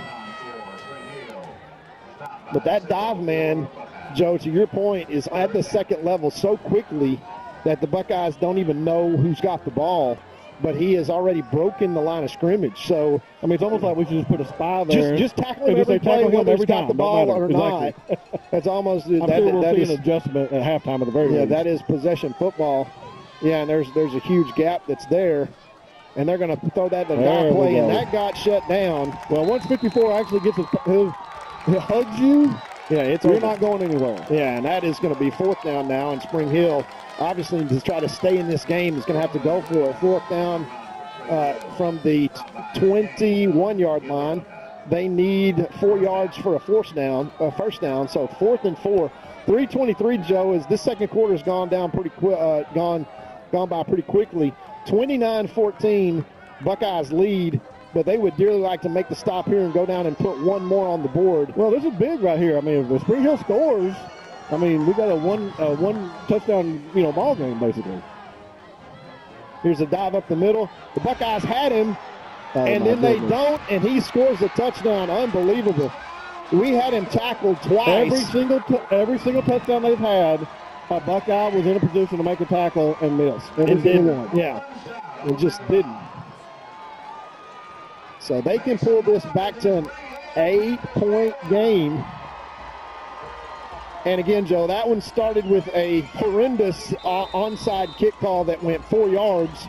Well, and I'm going to say that for everybody out there that honestly thinks that the Buckeyes don't practice tackling, I asked Coach Metzel at the luncheon, do y'all actually practice tackling? And he said yes. So I want people to know that. Every day. They do practice tackling. And that kick is up and good. From the view of the camera, on that particular play anyway, it looked like they just didn't know who had the ball. Yeah. I mean, he had it hidden so well, he just ran up there, but nobody knew he had the ball. Yeah, you tackle him anyway, and they had a chance to tackle him and just ran through it, The bad news for Spring Hill guys that scored 3 touchdowns is that the Buckeyes have scored 4 and lead 29-21, and worse news yet is they give the Buckeyes 2:56 left to play in this half. But that hurt the Buckeyes right there because the Buckeyes should have gotten the ball, deep into Spring Hill territory, and instead Spring Hill got the ball, took 3 or 4 minutes off the clock, and then scored a touchdown. Yeah, well, that was a gifted possession. Terrible job by the officials. I onside kick this again, quite frankly, if I'm Spring Hill. 100%. Yeah, because if you can hit your own player and still get the ball back, what you got to lose? Yeah, it's pinball.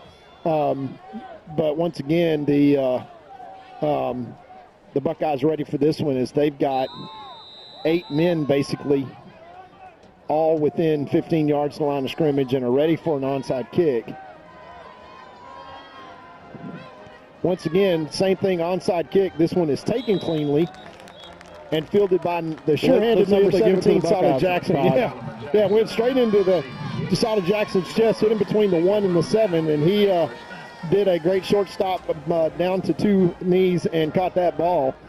And as really, the Buckeyes, I kind of wish he'd have just taken off. Yeah, well, as the Buckeyes have been averaging about 4 plays a drive here, I'm not sure we should leave them much time. 2:56 left to play in this first half. Well, the Buckeyes have 2 more times, so maybe we can stop them 3 and out and get the ball back and score. We should onside and then kick get the ball. Yeah, you then hit our own guy. Half. 1st and 10 Buckeyes. Zay Taylor takes a snap, drops back. He's got all kinds of time. He drops back, and that one's going to be a strike to Solomon Jackson, number 17. Zay directed traffic. So if I go to the play yard there, no, go that way. I'll get you. Yeah, well, the big number 72 literally just collapsed the left-hand side of the scrimmage. That's not a fair contest out there. I don't know who 24 is, but I might owe him some money at the end of this game. First and 10 Buckeyes after one play. What is the referee saying now? I'm not sure what they're doing, Todd. Jeez Louise. First and 10 Buckeyes. Clock runs at the snap of this ball after the first down from the 32-yard line. Zay Taylor gets out to the right-hand side. He's going to escape. He runs away from one man. He throws it in the end zone. Solly Jackson almost catches that at the 1. Well, Spring Hill almost caught it for an interception, and I think that's what threw off Solomon just a little bit. It hit him in the hands, and he was trying to play defense. Yeah. Spring As Zay Taylor escapes over the right-hand side, they're trying to bring pressure right now on Zayd and get pressure over the A-gaps. Obviously, we've got our center, third center, doing a great job here. You know, Zayd is definitely a quarterback. He is a throw-first quarterback, no doubt about it. Sometimes I wish he'd just go ahead and run. Yeah, that was one of them. Yeah. Second down and 10 from the 32. As the Horns got all kinds of room out to the left-hand side, and he breaks it, and Horns going to run for his third touchdown of the game. And that is great vision by Horn to cut it back to the left-hand side.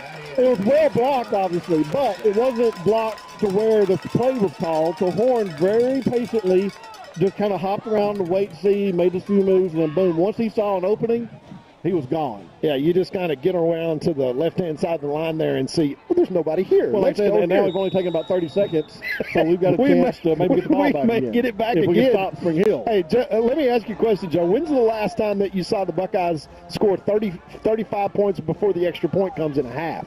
Well, unfortunately, it's been a little while. I'd have to go back and look. We probably did it last year sometime, definitely probably in 23.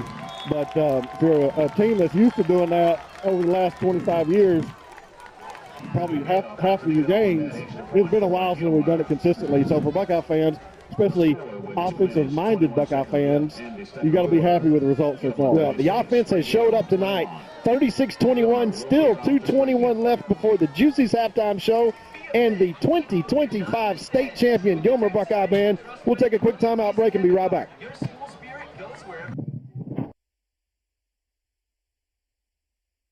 For nearly 150 years, Crowley Funeral Home has offered the highest quality in funeral services to the families of Upshur County for a fair and reasonable price. Led by Gilmer graduate Troy Murray, our staff stands ready at all times to tenderly guide your family in their time of need in all aspects of funeral planning, such as pre-need and at-need, and all types of services from cremation and memorial services to traditional funerals, with attention to every detail. At Crowley Funeral Home, we've been treating families as our own since 1883. Back to Spring Hill, 2:21 left, still a 2-minute timeout that is going to stop the clock. Buckeyes have 2 timeouts left. Spring Hill has 1 left. So plenty of time here for maybe 2 more possessions, one for each team, Joe. Well, I mean, we're going to try to score here. We're only 15 points up, and I mean, obviously Spring Hill can score. So we're not going to, hold off trying to score. Let's put it like that. We push kick it once again to the 32-yard line. And with the 2-minute timeout, Joe, and 2 timeouts left, the Buckeyes could do a 3-and-out here and stop the clock after each one and still have timeouts to go. They scored the last 2 times that they've touched it, Coach Rob tells us, which is absolutely true. And explosive plays. And so most of that defense can stop them here. That'll be big because the last 2 have not been good for the Buckeyes defense. Yeah, how about just tackle number 10? Every single time that he crashes through the line of scrimmage, somebody's got to be responsible for tackling that fullback. First and 10 from the 32. Here comes Spring Hill once again, trailing 36-21 with 2:21 left to play in the half. Once again, they're going to pitch this one out. Hector absolutely shuts that down and fumbles, and the Buckeyes have the ball. He was absolutely standing up when he fumbled, too. That is Hector. And the Buckeyes, in one play, rip it out. That is number 1. That is Braylon Hector. Yes, Gilmer football. From the 31, and I tell you what a job Hector does. Joe, Hector's 5'6", standing on stilts, but he is probably the best defensive player out there. I mean, he has been just a rock star for these Buckeyes. He had to strip, rip, and score against Pine Tree. And and number 10, I was watching him. I got fooled that time. He got 8 or 10 yards. So I should have gave it to him. Yeah, I give it to him every time. First and 10 Buckeyes, and plenty of time left to go 31 yards. Heck, I want another score after this. Yeah, we might. I mean, when's the last time you saw 40 points for the Buckeyes? This is going to be 18. Trostbach around the right side. He's got room. He's at the 25 ready to throw a flag. My goodness. We can't. That guy on the other side that called that onside kick. What side is he on? He's on the Spring Hill side. What side did you say that was? Yeah, the Spring Hill side? Yeah, he's standing over there with the guys in blue. Okay. So that one's going to come back 10 yards, and I'm not sure who they called that on. Well, has every penalty so far has come from him on that side? Have you noticed that? Yes. Every single one. I think 4. And the blown, absolutely blown onside kick call. Kick, yeah. He's having a great game for Panthers. Yeah, I tell you what, he's been there in their Hall of Fame for us over. Yeah, he's been their biggest weapon, and that's going to turn it into 1st and 18.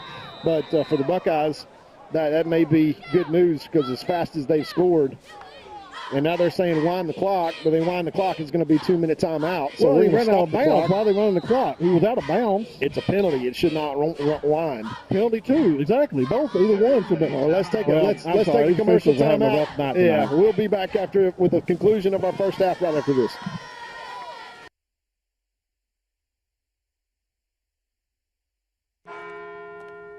At Farmers Insurance, we've seen almost everything, so we know how to cover almost anything, even a rock and wreck.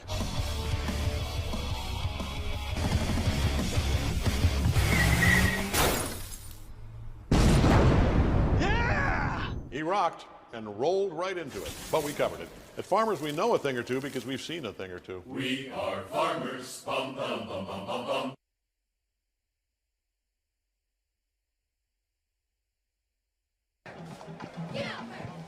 Back to Spring Hill Panther Stadium where the Buckeyes have now, after the holding penalty, 1st and 18 from the Spring Hill 38. 2 minutes to play. We got 2 timeouts. Plenty of time here, Joe. Same thing that happened to us last time we were down here. Buckeyes just need to score. We just need to score. Well, let's just say at least one official's having a bad night. But, what can you say? Hopefully the Buckeyes can't control that, so they can do what they can control. This is right here. Buckeye offense comes back on the field, trips to the left-hand side. Empty, twins to the right. Here comes motion. Bad snap. Taylor back with the screen pass, and he throws that one in the ground. Yeah, everybody's covered. They were looking for the screen, and there was 2 guys sitting there just waiting for him to throw that screen pass. So, just go ahead and, like I say, throw it at his next feet. play. See what you can do next play. Eat that one. Only took 3 seconds off the clock. But 2nd down and long now for the Buckeyes. You got to think, with that empty set, boy, anything that Tavion Horn has gotten into the open space, he's just been able to run for days. Same thing with they were keying on him before the game. They certainly are now. Being Horn, Spring Hill certainly would have to be keying on him after 3 touchdowns in the first half. Yeah, 2nd and long now. Here comes the motion from Solly Jackson. Once again, floating snap. Zay Taylor takes it, and he's in the open field. And he stopped down around the original line of scrimmage at the 30. Yeah, so it looks like it's going to come up about 3rd and 9. Yeah, probably 4 down territory here for the Buckeyes. Quarterback keeper on that play. Dropping over and Solid smacking. Plenty of time. 1:30 left to play in this first half. 36-21 Buckeyes lead, looking to score and end the half at the same time. Yeah, we're not necessarily trying to run the clock down a lot, but we're not hurrying up, that's for sure. Yeah, there's no rush here at all with 2 timeouts left and probably a first down being in field goal range. Empty in the backfield. Zay Taylor. Oh, that is number 18. Trostbach loses his feet. He sits down in the zone, and that would have been a strike. Well, now it's 4th and 9. Out of field goal range. No sense of punting here. Obviously, we're going to go for it. So, yeah, we got to pick this up. This will be good for the Buckeyes offense. See if they can pick up a 4th and 9. Yeah, so let's see if the Buckeyes can take advantage of the forced fumble by number 1, Ector. That is an incomplete pass. It's going to stop the clock. Play clock's at 13. The Buckeyes are going to take a timeout. We'll take a timeout as well. Be right back for the conclusion of this first half right after this.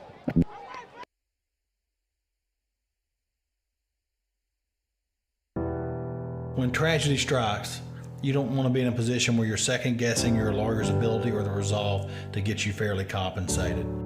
When you hire Godarzi & Young, you know you're hiring a law firm that has nationally ranked settlements and verdicts. We have over 2 decades of experience holding 18-wheeler companies accountable for their negligent action. Don't make the mistake of hiring anybody else. Hire the best. Hire Godarzi and Young.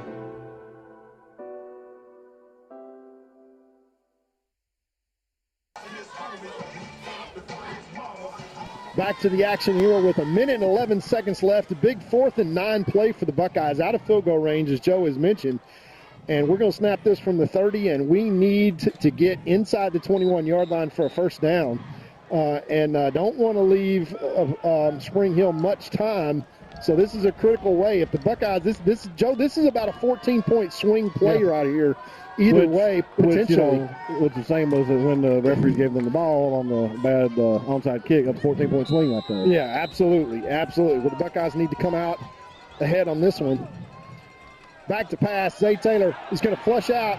He's still going to throw this one down. That ball is caught by Solly Jackson. Makes a move to the outside, and he's in the open field, and Solly Jackson. Oh, he's in. Oh, there out at the 1 yard line. He got that ball across. I wish we had a camera down there. If we had a replay on the camera was on the goal line, I almost guarantee you that was a touchdown. Boy, I tell you, that is a huge conversion. It was close. We're watching it now. It was he's out the 2, but I tell you, close. I thought he got the ball I'm across. okay with that. I don't care if we use 3 plays to score here from the 2 yard line. As long as we score, sure. Yeah, let's just go get these points and end this half. Could this be Horn's 4th touchdown of the half? Possibly. Is this going to be a direct snap? Horn's going to take it, go straight up the middle, untouched, touchdown Buckeyes. And to your point, that is the 4th touchdown for Horn. And I don't keep records by the half, but I'll look at my sheet here at least at halftime. But I know the most rushing touchdowns in the game by a Buckeye player is either 5 or 6. So, I mean, he got 4 in the first half. I got to hand it to Coach Rob. His prediction was that whatever Spring Hill scores, we'll score twice that much. I think this was his final score prediction. But 21 for Spring Hill and 42 for Gilmer. That's about dead on, but I'm not sure the scoring is going to stop. But the ratio holds, as here's the kick. And that one's going to be bobbled snap, and the Buckeyes are going to eat that one, so we lost an extra point attempt. And that is going to stay at 42-21 with 55.1 seconds. And, Joe, we stopped this at 2 minutes and said there might be 3 or 4 more possessions. We got 55 seconds left. Yeah, no, that's what I'm saying. But, I mean, we've kind of gotten in the rhythm here of the game and know what to expect. And, like you said, if you like offensive football, this is your night. If you're a defensive aficionado, you just probably need to take a bunch of Pepto-Bismol and go to the bathroom or something, you know. But, you know, it was impressive to see the Buckeyes convert on a 4th and 9, and not just convert it, but almost get a touchdown off of it. And you see how close it is, even against a team that may be not as talented as some of the ones we face. But still, when you just bobble and snap a little bit, I mean, they're right there to stop them, and, you know, no chance of getting, you know, a busted play for a 2-pointer. But that's the reason we go for those 2 points if they're given to us. You know, we line up and we go for it on certain, you know, ways the defense lines up. And because there you go, right there, that got back our point that we lost later on. Yeah, count the guys in the box. Let's see if we just kick this one out of bounds, as both kickers are running at the ball. And we are going to kick this one deep. And it's going to hit and bounce and be fielded at the 10-yard line by their running back. The Buckeyes trying to cover this. And great coverage by the Buckeye special teams. Going to be tackled at the 26. And we finally got a whistle. And the good news is we let 10 seconds go off the clock. That's awesome. Well, yeah, this is not Van right there right now. They're not ahead, you know, so favorable clock operator. But, let's face it. I mean, the Buckeyes defense has a challenge right here to keep them out of the end zone in the next 43 seconds. Yeah, 43 seconds. And this offense has shown that through their ability to disguise and truly run triple option football, which really is. They've got to score because Gilmer gets the ball back, start second half. That's right. That's a good point, Joe. They haven't stopped Gilmer yet, so that is a good point. We are 43.4 seconds away from seeing the 2025 state champion Gilmer Buckeye Band take the field. And I'm going to say that about 1,000 times between now and the time the season is done. So proud of Eric Gray and Brandon Garman and those guys, and what a job the band's done. Here's a handoff up to the fullback, and the Buckeyes shut it down. My goodness. That hasn't happened a lot. That has not happened. Tonight, so that time we just tackled the fullback. Exactly. Yeah. and did a good job with it. And, like I said, I don't blame Spring Hill for giving it to him. I feed it to him over and over again. He's done such a great job tonight. Yeah, play clock is 2 seconds behind the game clock, so they do not have to run another play. I mean, he's probably got 150, 200 yards rushing in the first half. I don't know exactly. But. Yeah, easily. With the big plays, especially in that 73-yarder that he broke in one play. Here's 2nd and 10. And they're going to try to throw this one, but he is wearing Buckeyes as they throw that one out of bounds. Well, he was, yeah, exactly, man. You talk about really good defense right there. Buckeyes were taking him for a loss. I was impressed. He got the ball off and was able to get it past the line scrimmage and out of bounds, so it wasn't a penalty on them. Yeah, that was athletic. 2.2 seconds left, but the Buckeyes hanging 42 points in the first half. Once again, doing their Jeff Traylor, UTSA, Owen McCowan, Will Henderson, Devin McEwen. I tell you what, that offense last night, Joe, was something. That was some fireworks. It was fun to watch. It was like watching Buckeyes of old. It really was. And they had black on last night. Stick with the black. Just change the school color and be done with it. Once again, handoff straight ahead to the fullback, and he might have dragged him, but at least we didn't let him go yet. Yeah, he may be dragging some of our guys. That's going to end the first half. He's an impressive back. Yeah, he's a load. So, folks, we're going to take a quick timeout break. Your Buckeyes lead 42-21, and we will see the 2025 state champion Gilmer Buckeye band take the field right after these messages in the Juicy's halftime show. We'll be right back.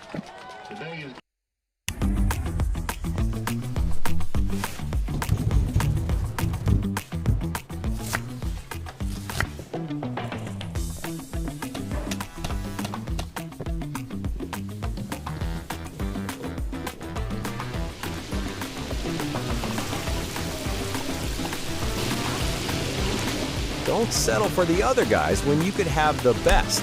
Only at Juicy's.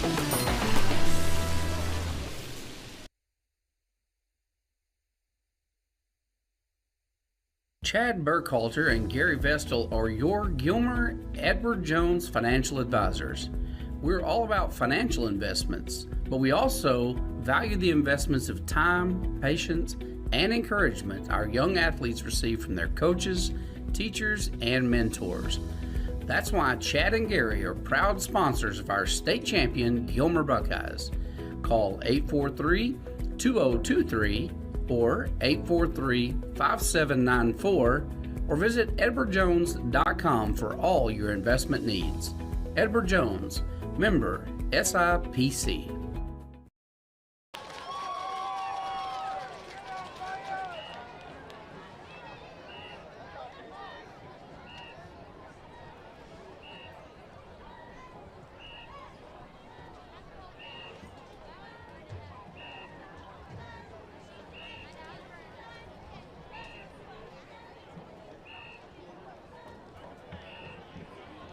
Ladies and gentlemen, introducing the award-winning Gilmer High School Stars Drill Team, directed by Donna Lane and Taylor Loading.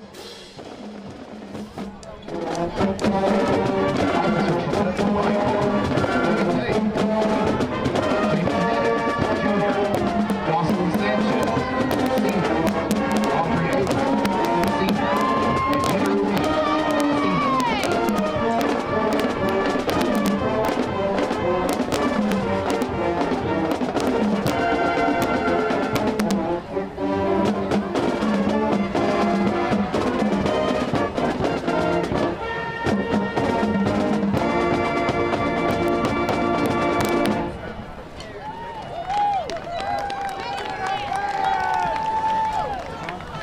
Star of the week is Lily Smith. The Stars perform a beautiful streamer jazz routine to Fireball.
Stand up and cheer for the Buckeyes as the Stars kick to the fight song.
Celebrating 99 years of tradition, the Gilmer Buckeye Band is proud to present the 2025 Majorettes in a pro routine to Monster.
Gilmer Band Majorettes.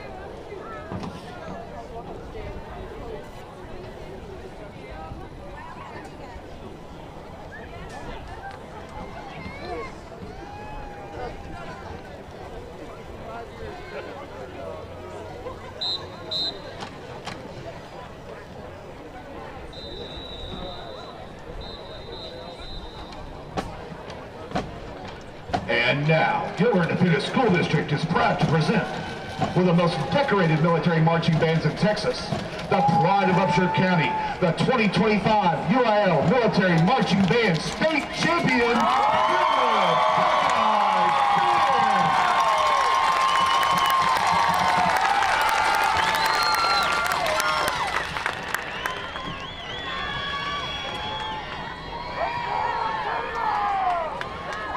Under the field command of Senior Drum Majors Carter Garman and Genesis Sanchez, with featured twirler Amy Sanchez, the band steps off to Sweet Land of Liberty Fanfare by Sachinsky, Cyrus the Great and Emblem of Freedom by King, and God of Our Fathers, arranged by Larry Ward.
Well, folks, there is your 2025 state champion military marching band in 4A. Eric Gray and Brandon Garman and their staff have done such an outstanding job. Just to kind of give you an idea of what that looks like, the band folks, they start in August just like the football team does. They took all year to put that drill together. On Tuesday, they marched it one last time in a dress rehearsal for all the parents in an open performance, just trying to basically replicate what would happen down in Waco on on Wednesday. And the Buckeye Band marched in the prelims, qualified for the finals for the 5th straight year, marched last on 9:30 on Wednesday night, and brought home the gold by just a few points after being the bronze medalist, last year's silver medalist, and now the state champion Gilmer Buckeye Band. So proud of the Buckeye Band and the Buckeye Music Program. Sweepstakes award winning every year. Now state champion can be added to that title list. So proud of those guys. We will continue with the Juicy's halftime show right after these messages, and we'll come back with some stats of this track meet here. 42-21, your score at halftime. We'll be right back.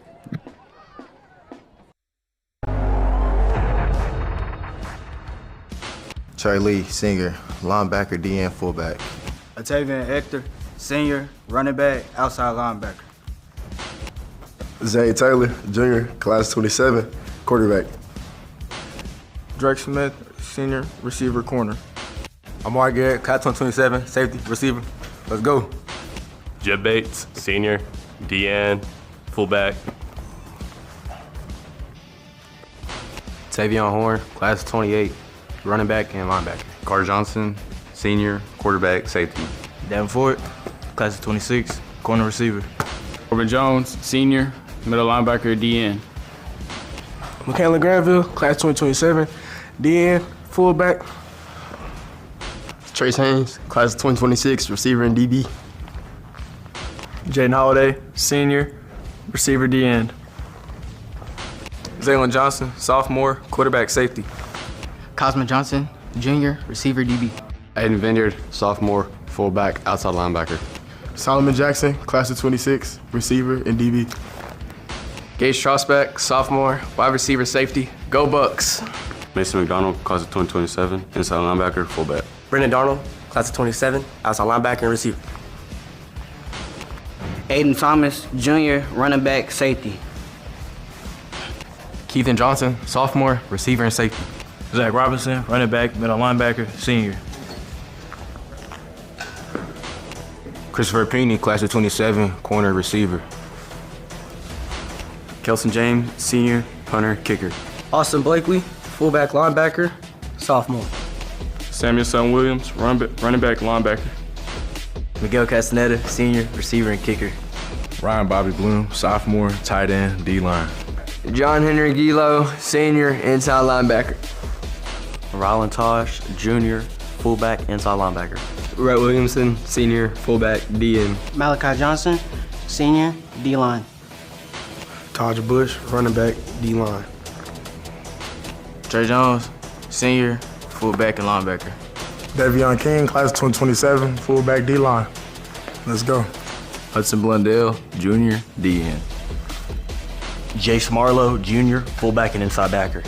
Ethan Brooks, junior, fullback, D-line.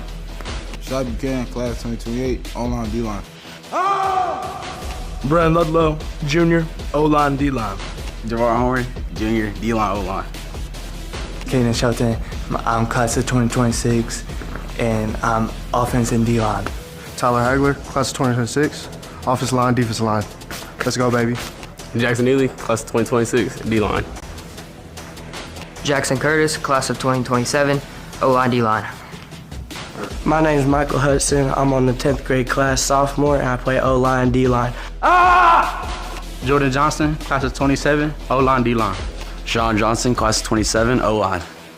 Chance Walker, class of 2026, O-line, D-line. Tristan Fuentes, class of 27, O-line, D-line. Justice Bird, class of 27, O-line. Vance Unger, class of 2028, O-line. Ismail Kamara, class of 2027, athlete.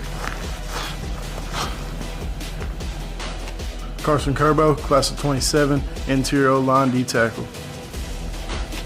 Off the dust sheet, class of 2026, QB and linebacker. Jaden Brinkley, class of 2026, wide receiver and cornerback. Corey Tennyson, class of 2027, wide receiver, cornerback. Gabriel Moulton, kicker, class of 2026. Devin Wallace, junior, wide receiver, D lineman.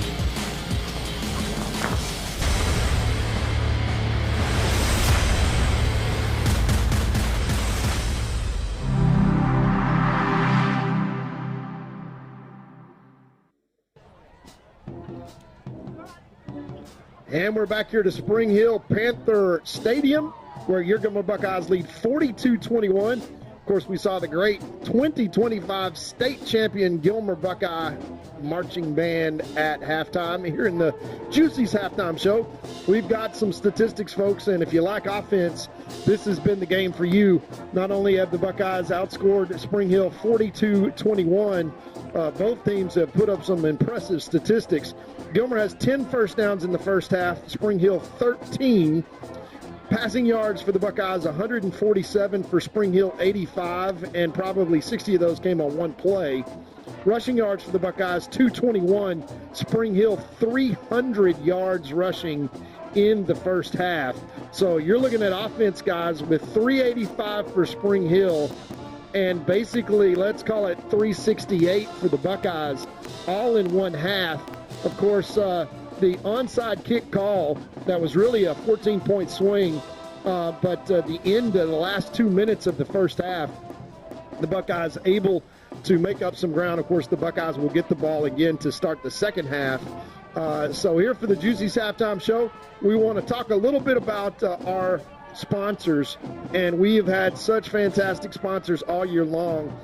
Just so everyone knows here, the way that everything works in Gilmer, we are a student-led organization. We are all volunteer. We have now the media club set up in Gilmer High School, which is has a mission to go out and broadcast pretty much every sporting event in Gilmer. We will happily raise up the next generation of Buckeye broadcasting and retire ourselves. I'm sure lots of fans here will be happy to see that happen in the near future, in the next couple of years. But that is now off and running, which is fantastic for Buckeye fans, and fantastic for the students to be able to gain valuable experience. Obviously, we all carry cell phones around and smartphones, and we live in a media-driven world and spend time on social media, etc. So to see the Gilmer High School embrace that and raise up a generation of what I call digital native kids that were born post-smartphone that know how to operate in that world is a wonderful thing. But from a broadcast standpoint, all volunteer. We also have a booster club, and we want to thank all of our booster club members. We want to thank our booster club sponsors.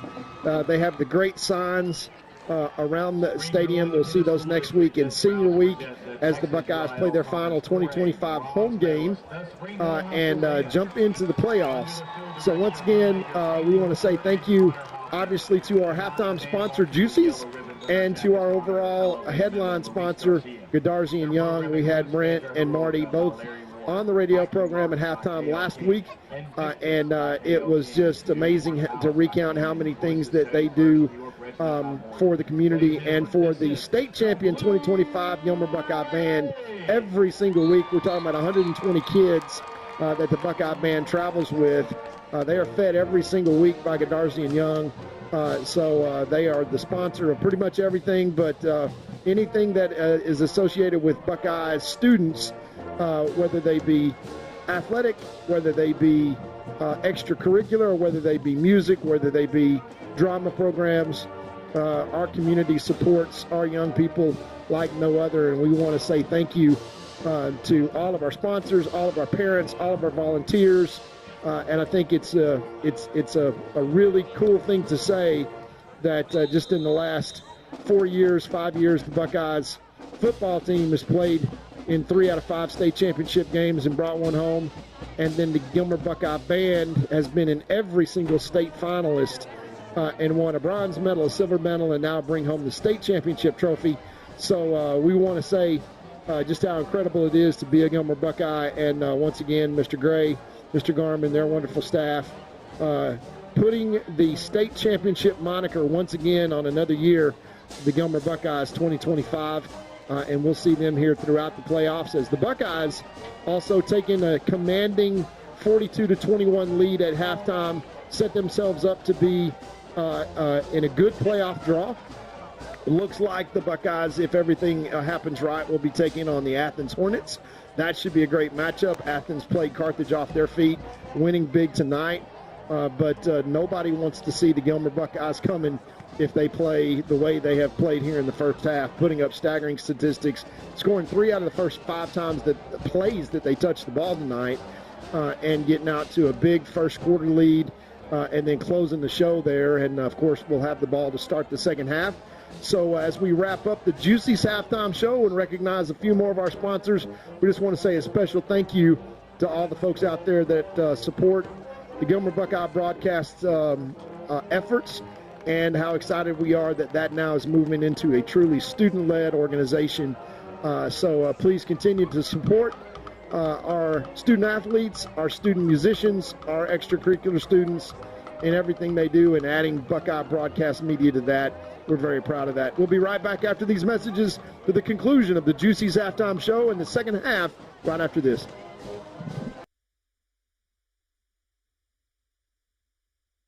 Banking the Texas way, with strength, trust, and hometown pride.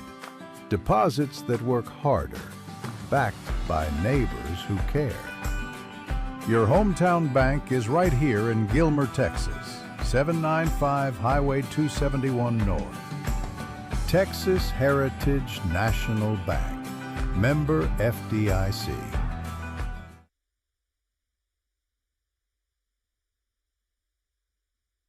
Need an oil change? Try the new Buckeye Express Lube, 1 mile from Gilmer on Highway 300. Oil and filter changes, fluid top-offs, multi-point inspections, and tire rotation and repair are just a few of the services they offer. Best of all, you can watch TV and enjoy a complimentary snack while you wait. Jason Horton, a former Marine, thank you for your service, has over 30 years of experience in the business and guarantees the best service in town. Next time you need an oil change, think Buckeye Express Lube on Highway 300.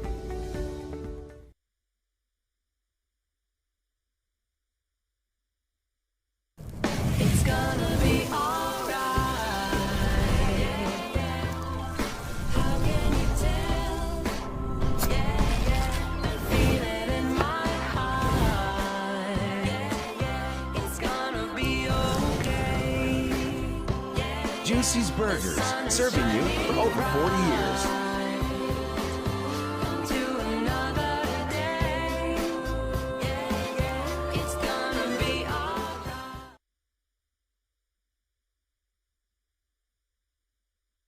La Finca Mexican restaurant is my favorite restaurant in the world. An East Texas favorite for over 37 years. Everyone with any taste agrees La Finca has the best Mexican food in Texas. But I want to share some of my personal favorites with you that maybe you haven't tried yet. Dina and I both love the ribeye steaks at La Finca. Ribeye steak and a baked potato, you can't go wrong. And if you happen to be a hamburger connoisseur, La Finca has one of the biggest and best hamburgers in town. Absolutely fantastic. And finally, never, and I mean never, leave La Finca without having a slice of Olga's homemade carrot cake or tres leche cake. Trust me, it'll change your life forever. La Finca, supporting the Gilmer Buckeyes for over 37 years.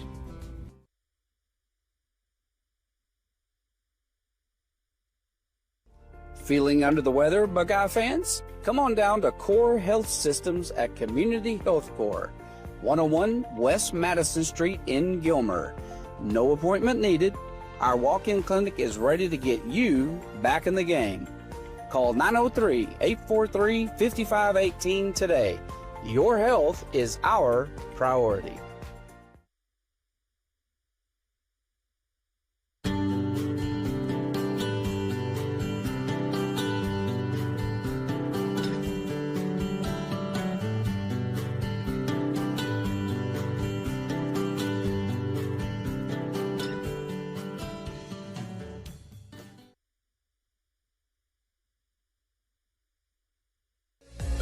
Please join Jeff Rash and Alan Metzel each Monday morning for the Gilmer Buckeyes Coaches Show.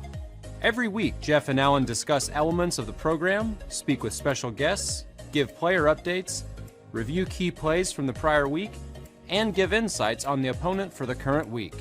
As a fan, this is your chance to go into the locker room and behind the scenes. To view the Coaches Show, go to GilmerBuckeyes.com and click on the Coaches Show button. Go Buckeyes!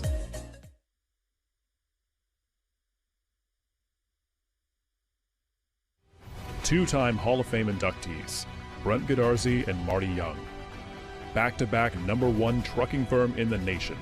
Back-to-back best attorney and best law firm in East Texas.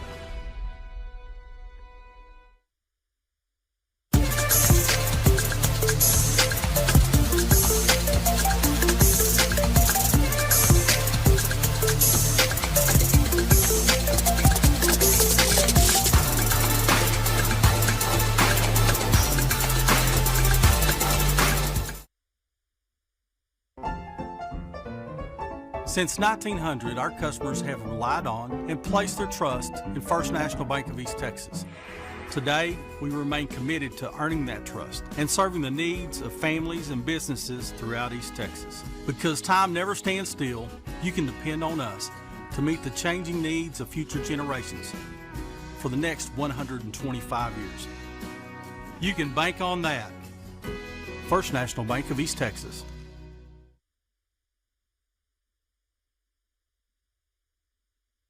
There's a real advantage to being a Gilmer National Bank customer. From the low fees on commercial loans and the hassle-free process and ease of local decisions. If you appreciate personal service and great savings rates, no matter what your age, come see us today in Gilmer or Longview, where the pace is a little slower and the smiles a little brighter. Because we want to hear you say, Gilmer National Bank, that's my bank. Gilmer National Bank, Equal Housing Lender, member FDIC. Sponsor is a Lexus Silver. Thank you, ladies and gentlemen, for joining us for halftime.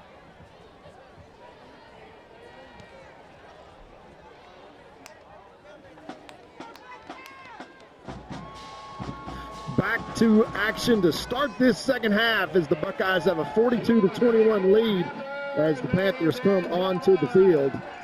And the Buckeyes will receive to start the second half and really want to kind of keep their foot on the accelerator here as Spring Hill has shown that they can move the football. 13 first downs. Are we not going to critique the halftime band performances of number 1, number 3 band? Hey, I will give the ultimate critique. That's pretty dadgum good. Yeah, well, Coach Rob said, man, this is a long halftime. And I said, you know, I usually complain about how long the bands, you know, go at halftime and everything, just because, you know, it's definitely over what you all said it's supposed to be. But especially tonight, when you got the state champion and the third-ranked, you know, finisher in state and band, it was kind of an honor to be able to watch both of them tonight. Yeah, absolutely. And the fact that the school districts butt up to each other. Well, the kids, I mean, at least in band, they're cheering for each other. I don't know if we do that in football or anything else other sport, but it was kind of nice to see the bands cheering for each other. it was truly a musical smorgasbord. As these two bands have done it really well for a long time. And I tell you what, Eric Gray and Brandon Garman and their staff do such a fantastic job. But to make the finals 5 years in a row, I mean, just that already puts you in the top 5% of bands in the state. I told you my brother John called me during the game, which unusual. So at halftime I called him back. And he asked what we were playing tonight and everything. I told him, I said, hey, the band just won state and they're about to perform.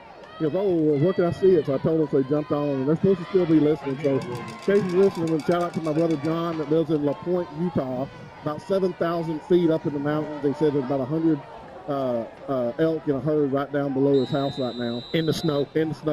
And especially to his wife, though, Sayo, that's put up with John for over 20 years. So I just wanted to give Sayo the biggest shout out.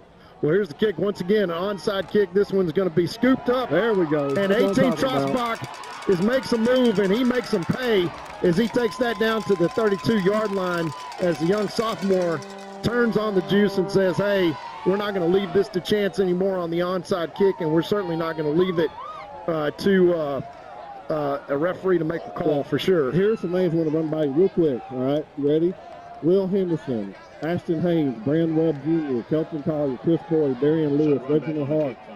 All right, what is all they have in common? That they've scored multiple touchdowns in the same game. 4 rushing touchdowns in the same game. Well, Haynes, number 6, Tavion Horn had 4 in the first half. So he's in a position to really make, obviously he made the record book with 4. He's tied those guys, but there's been a few guys with 5, and then there's been 3 with 6, and they've all been for a while. Buddy Tate did it twice in 1970, and Pete Herman did it once in 1961.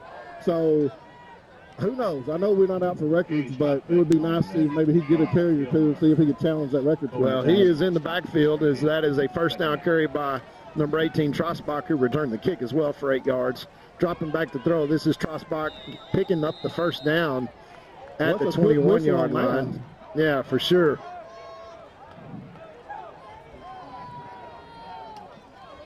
I mean, Trosbach looked like he might be able to get out of that tackle, but they blew a whistle as soon as he basically hung on to his ankle. Yeah, and that was a quick whistle. But we will take it. First down and 10, knocking on the door of the red zone with a minute gone by here in the third quarter. Heavy to the left-hand side. Horn's going to take this one straight ahead. And they're going to tackle him after about a 3-yard gain. Ran into 3 Spring Hill Panthers. That's about what it's been to take to get him down tonight. Yeah, and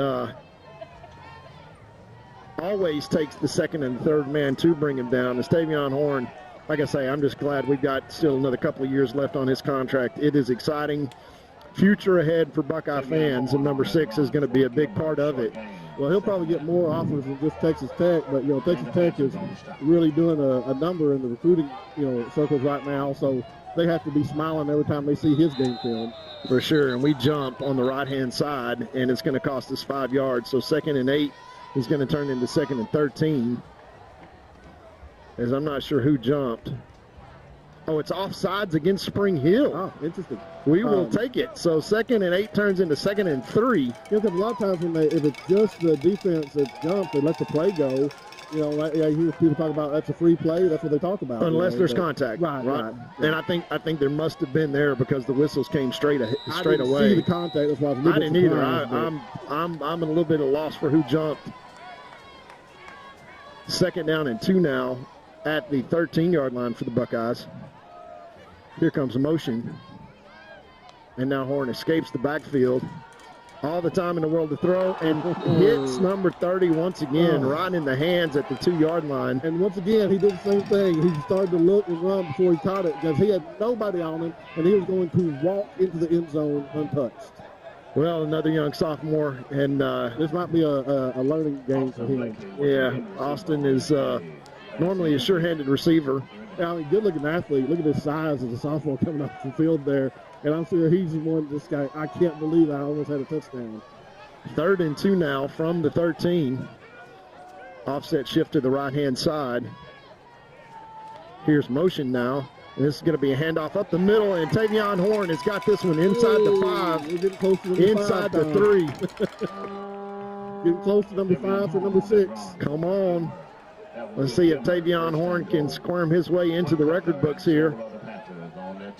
Clock runs, 9:45 left to play in the third quarter. Buckeyes after a returned onside kick by Gage Trosbach, another sophomore. Bright future ahead of him. Gives the Buckeyes 1st and goal from the 3. Dropping back, this is going to be lobbed up to Trosbach. Almost makes that catch. He's just thrown out of reach. Couldn't stay in bounds and make that catch. It's going to be 2nd down and goal. I think the Buckeyes feel like, hey, we can hand this one to Tavion and get done what we need to get done, but this is an opportunity to work some goal line situation. Absolutely. And, you always want to work on that outside fade in the corner of the end zone, something you always got to work on. Both sides, quarterback and receiver. And as it gets colder, too, because that changes the dynamics of the throw. Absolutely. Boy, that was a high snap, so we didn't have much time to hand it off to Horn. And they were certainly keen on Horn on that one. Yeah, we didn't block that one too well, so he had literally 3 guys ready to tackle him the second he touched the ball. Yeah, they crashed everybody from the, let's call that the field side of the play, which is to the right. And now it is 3rd and goal from the 7-yard line. That's a 2-yard loss.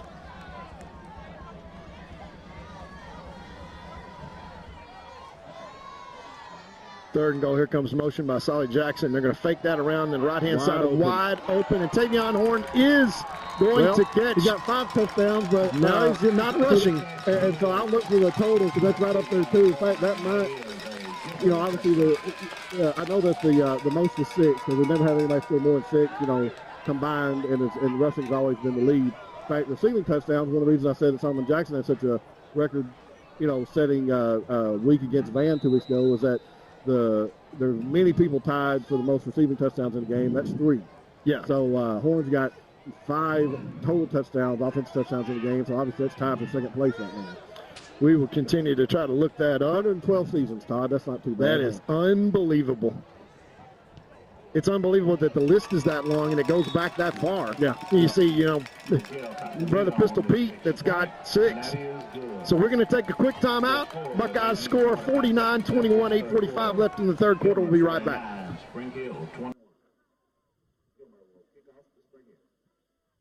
For nearly 150 years, Crowley Funeral Home has offered the highest quality in funeral services to the families of Upshur County for a fair and reasonable price. Led by Gilmer graduate Troy Murray, our staff stands ready at all times to tenderly guide your family in their time of need in all aspects of funeral planning, such as pre-need and at-need, and all types of services from cremation and memorial services to traditional funerals, with attention to every detail. At Crowley Funeral Home, we've been treating families as our own since 1883.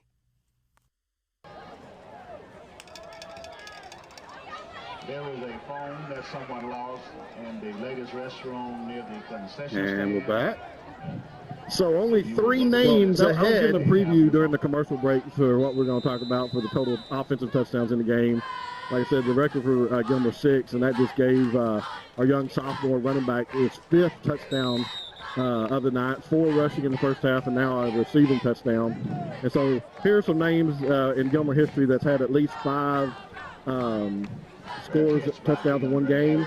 David Smith, Justin Johnson, Darian Godfrey, Luke Turner, Chris Boyd, Blake Lynch, DeMarco Boyd, Brand Webb Jr., Will Henderson, Pete Herman, and Buddy Tate. That's some pretty stout company when you're talking about Gilmer Buckeyes, and only 3 guys ahead of Tavion now with 6 scores. So he can tie 2 guys. The one guy did it twice. So, Buddy did it twice. So if he can get one more score, he'll be only the 3rd Buckeye ever to score 6 touchdowns in the game. So 1st and 10 Spring Hill, and they are going to roll out and try to throw, and they're going to look for that pass broken up by number 4. Almost picked, but definitely a great defensive play there. Yeah, so where do you go if you're Spring Hill? And the problem is, Joe, when you throw the football, you stop the clock. And so if the Buckeyes can get off the field, they have more time to score some more points. You know what amazes me? I think sometimes coaches just get in a panic mode when you're down this much and go, well, we got to start throwing the ball. But really and truly, if you think about the first half, I would just do what they've been doing. I mean, they've been able to score quickly on a couple of busted plays that then they managed to score. So they really don't have to just come out and just try to start throwing the ball. Right. Well, they did there and put themselves behind the chains. They go back to their bread and butter. Quarterback keeps it, and he's got room to run, and he's tackled after he picks up a 1st down, and so is the referee. Well, that's kind of my point there, is that, if you can pick up, not that I want them to do this, obviously, I'm a Buckeye fan, so I'm rooting for our defense here, but I'm just saying that it always amazes me sometimes how teams just automatically go, well, we got to start throwing the ball now. Well, if you ran for 300 yards in the first half, why do you start throwing the ball now?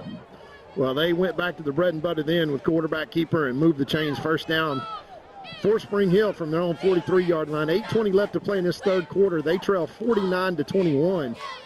So Buckeyes in charge here. He's going to keep it once again, and he's going to run headlong into a mound of Buckeyes. Of course, everybody breathing deeply as they see number 10, the fullback, streaking down the field by himself. He just doesn't have the ball, folks. Yeah, a bunch of Buckeyes, but Jet Bates, the senior, he was right there, the main one waiting for him. And I tell you, Jet Bates has had a really great year this year. He's had not only a good year, he's had a good career for the Buckeyes. And a 2nd down and 8, and still quite a few games left to play, thank goodness. 2nd and 8, not a place that Spring Hill has been very often, and they got a complete pass out to the 49-yard line, close to a 1st down, as the Buckeyes' zone defense, they just throw right in front of it. And they're going to call that 3rd down and 2 yards to go. Yeah, 3rd down and 2. Pick up, about 8 there. So, now they say it's a lot closer to 1. They just moved it a little let's bit, just see what the spot continues to look like. Into Buckeye territory now. 7:13 left to play in this 3rd quarter as the clock is ticking off quickly with these running plays. Spring Hill once again on the left-hand side, fullback straight up the middle. He runs tough. Yeah, we had him at the last scrimmage, but it was one of our smaller players, and he drug him a little ways, and he just didn't keeps pick up driving. much, but only needed a yard. So 1st and 10 down at the 45-yard line. So Spring Hill picks up their, I think, 15th first down of the game. Into Buckeye territory now. 6 minutes and 40 seconds left to play in this 3rd quarter. Spring Hill getting ready to pass again. That's tipped and caught by number 9, and that's just a little stop route. That's about as easy as it gets. Right in front of the I know you saw him. Number 60 for Spring Hill. The offensive lineman just came running down there and just threw his body into the sack all over people. Not sure exactly what he was trying to accomplish there, but he basically missed the pile and just kept rolling on the ground. He wants to get muddy or something, but it's artificial turf. I mean, I'm not sure that's going to happen tonight. Trying to clear the passing lane. 1st and 10 Spring Hill as they move the chains once again down inside the 35-yard line of the Buckeyes. Dropping back to pass once again. They're going to try to throw it deep and hit the spot. That is a clear out route on the outside. Nice zone concept. And then just run a drag route underneath that to put it in the red zone.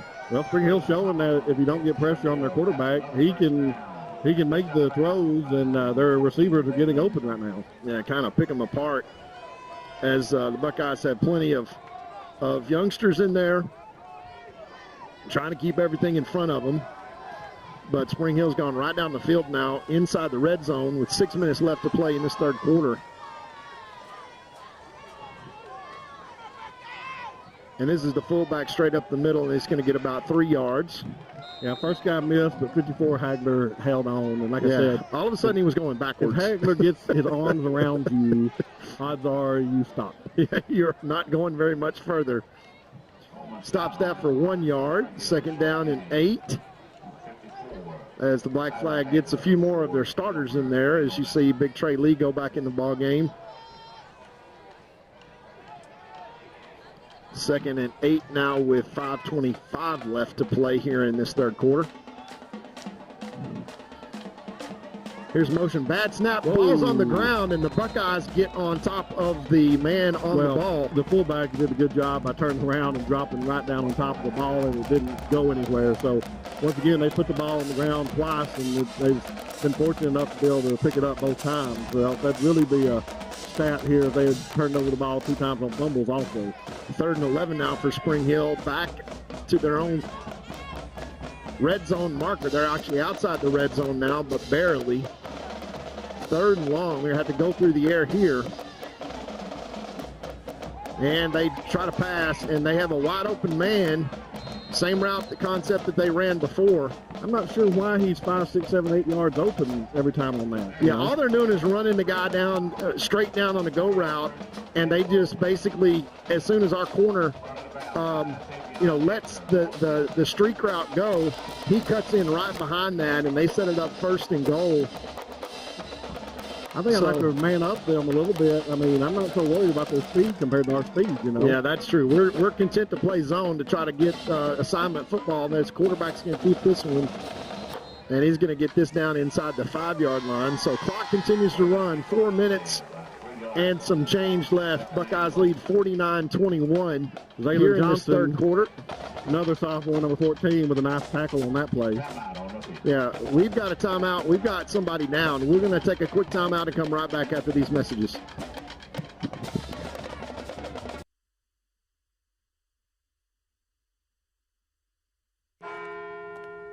At Farmers Insurance, we've seen almost everything, so we know how to cover almost anything, even a rock and wreck.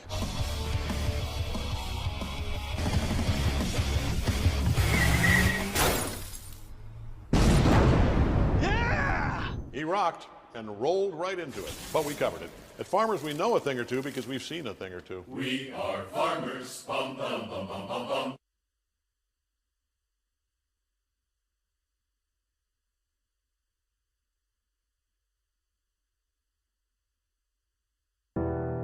When tragedy strikes, you don't want to be in a position where you're second-guessing your lawyer's ability or the resolve to get you fairly compensated.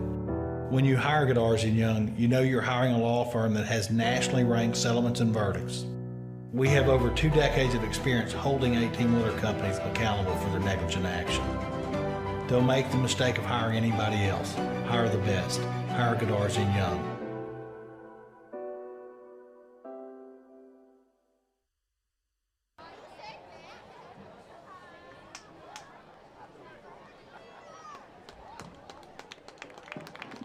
And we're back. Back the action here. That's Trey Lee on the injury, and that's his shoulder once again.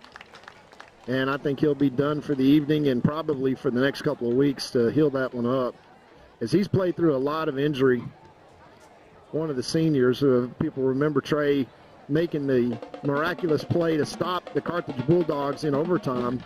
Well, he's already his got sophomore year. A big brace on his arm, and he's obviously favoring that shoulder. Yeah, that's that shoulder. It's that injury's been there for a while, but he's gutted through it, and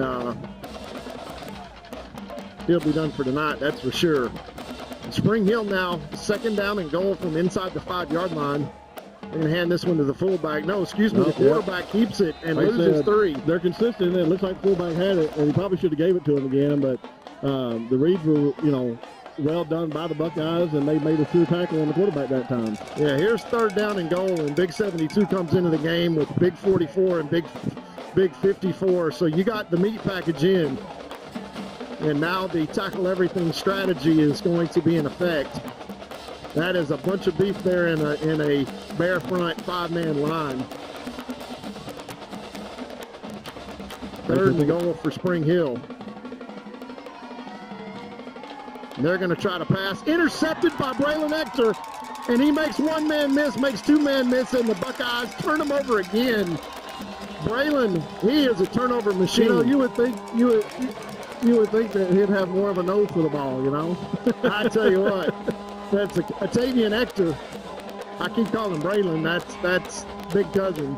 But Atavian Ector is just a turnover machine. And again, he's 5'5" and 140 pounds. He's like a ball magnet. He is a ball magnet, and he is balled out tonight and gives the Buckeyes the ball again, leading 49-21, 3:21 left here in this 3rd quarter. The Gilmer Buckeyes have turned Spring Hill over 3 times, 2 interceptions and a fumble. Now they're going to take a timeout. We'll take a timeout along with them and come right back after these messages.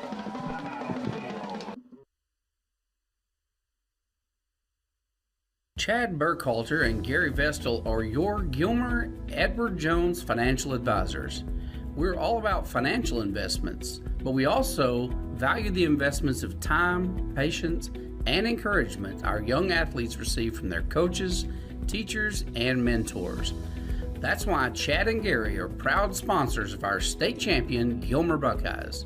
Call 843-2023 or 843-5794 or visit edwardjones.com for all your investment needs. Edward Jones, member SIPC. Back to the action here after a Atavian Ector interception. That is the 2nd turnover of the night that he's caused a fumble and then gets an interception. Has 3 turnovers tonight for Spring Hill. Puts the Buckeyes 90 yards away at their own 10-yard line. And there goes number 21.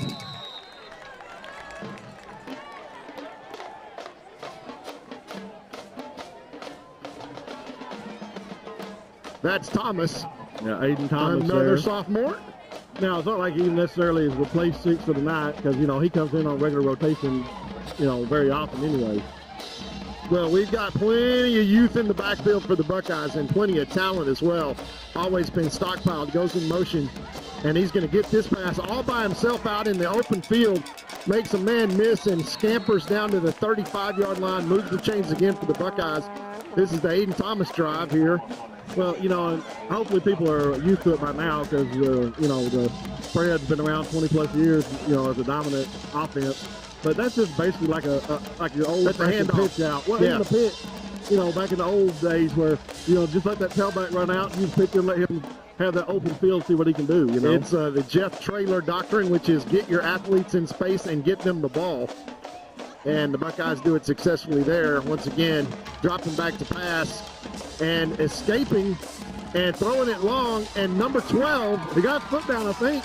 Yes, he did. Yeah. What a fantastic catch there in traffic. That's number 12. I don't know if we're going to replay on that or not, but I was watching my binoculars. I was pretty sure he got his foot down. That's Trace Haynes making that big catch, and that is just Zay Taylor basically being a point guard. We're running a fast offense right now here, too. Yeah, we're coming at him. Trace Haynes saying, what's the play? It's going to be handoff to Thomas straight ahead. And he's still on his feet, folks. And that is Aiden Thomas, a young sophomore, moving out, breaking about 5 tackles, moving the chains once again. Todd, one thing about this is that I really don't think we're trying to necessarily run up the score. We have a lot of things to work on with a lot of kids that haven't been playing because of injury and everything. And we really need to work. Yeah, sharpen it up. And it looks good. Referee saying the offense has made substitutions, therefore you got to give the defense an opportunity to do exactly the same thing.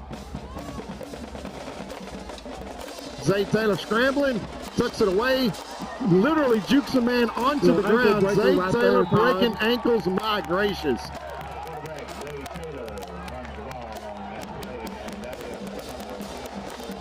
But I mean, that's just showing off. That's just showing off right Zay there. does that every game, man. I mean, literally just breaking ankles. If that was a basketball movie, to shut the gym down right there, trips out the left-hand side, throwing it out to number 17, Solly Jackson, makes a man miss, makes another man miss, pushed out of bounds inside the 10. Going to be first and goal for the Buckeyes. At halftime, right before the teams all came back out, your dad pointed out, said, what's he doing down there? And looked down, and there's 17 on the sidelines, getting extra stretches, doing some running, making sure, because like I said, last week he was hurt, didn't get the balls and get the kind of game that he had. So he came out early, got really good and stretched, and was trying to get ready. Obviously everything worked, and he looked fantastic on that play. Well, and it's nice to have a healthy Solly Jackson. Going to be critical going forward. Inside screen once again to Gage Trosbach, makes a man miss, stays on his feet, picks up maybe a yard. Still actually never was down. His knees never touched or anything. They just finally had to call the, blow the whistle and blow the play dead because I guess his helmet on the ground might have counted. I don't know. He's like a deer. He's standing on his head, yeah.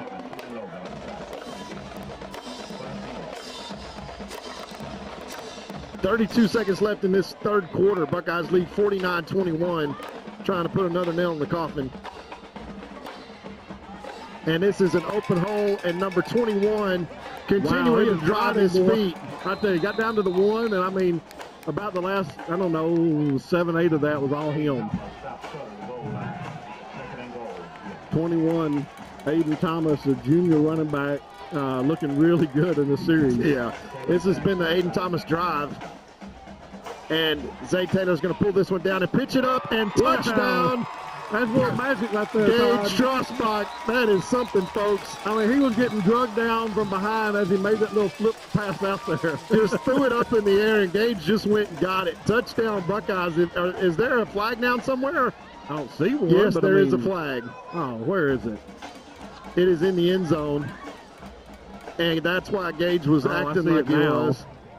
They're going to be against Spring Hill because they're coming off the field. Yeah. Oh. Okay, I'm not sure what that was. That is a touchdown, Gage Trosbach, for they sure. waved the flag, Todd? Is that it? Yeah, they waved the flag. So Gage Trosbach gets that touchdown and scratch that one up for number 2, Zay Taylor, making a play. Is that Gage's first touchdown? That is his first touchdown as a Buckeye varsity player, yes. Who was it? Gage Trosbach will not be his last. That's his first touchdown. It's amazing, isn't it? Oh, I thought he had a couple already this year. No, I mean, you would think because he catches everything we throw to him. I keep the stats, and I didn't even realize that. But he's made some good plays this year. He's made several big plays. He's got hands, folks. He's going to be playing Division I ball for sure. Yeah. But he may wind up being one of the most gifted receivers. What a hold there. And a pooch. unsuccessful extra point. Super high snap brought down by the guy, and so the holder did a great kicker job. had already decided we can't kick this. So then when he brought it back down, he was standing right there. So he just had to kind of one-toed it. So that's the end of the third quarter, folks. 55-21, Buckeyes lead. We'll be right back with the fourth quarter after this.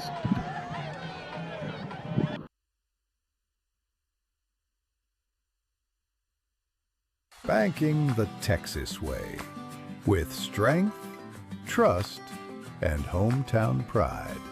Deposits that work harder, backed by neighbors who care. Your hometown bank is right here in Gilmer, Texas, 795 Highway 271 North. Texas Heritage National Bank, member FDIC. And we're back to the action. Back to the action here in Panther Stadium. Fourth quarter beginning, Buckeyes lead 55-21. This one's all but decided, folks, but for the Buckeyes, it is going to be about get key guys good work or get them out of the game, and let's keep everybody healthy. I see a few unfamiliar faces on that kickoff team, Todd, so it looks like we're getting some reserves in there now. Yes, for sure. For sure, we're going to get a whole bunch of reserves in here in this fourth quarter. Pooch kick's going to go in the dead zone, hit, and they're going to be forced to be fielded. And the Buckeyes covered that very well at the 27-yard line. That is the strategy that I can buy into. Just kick it to green grass. That's not a basketball shaped object. Well, what's funny is that's their fullback number 10 that actually picked up the ball. Shielded the ball. You'd think that he'd be a little more prepared to run. He looked like he didn't know what to do once he grabbed the ball. Headlights, I think they'd been trained to fair catch those balls, but nobody caught it.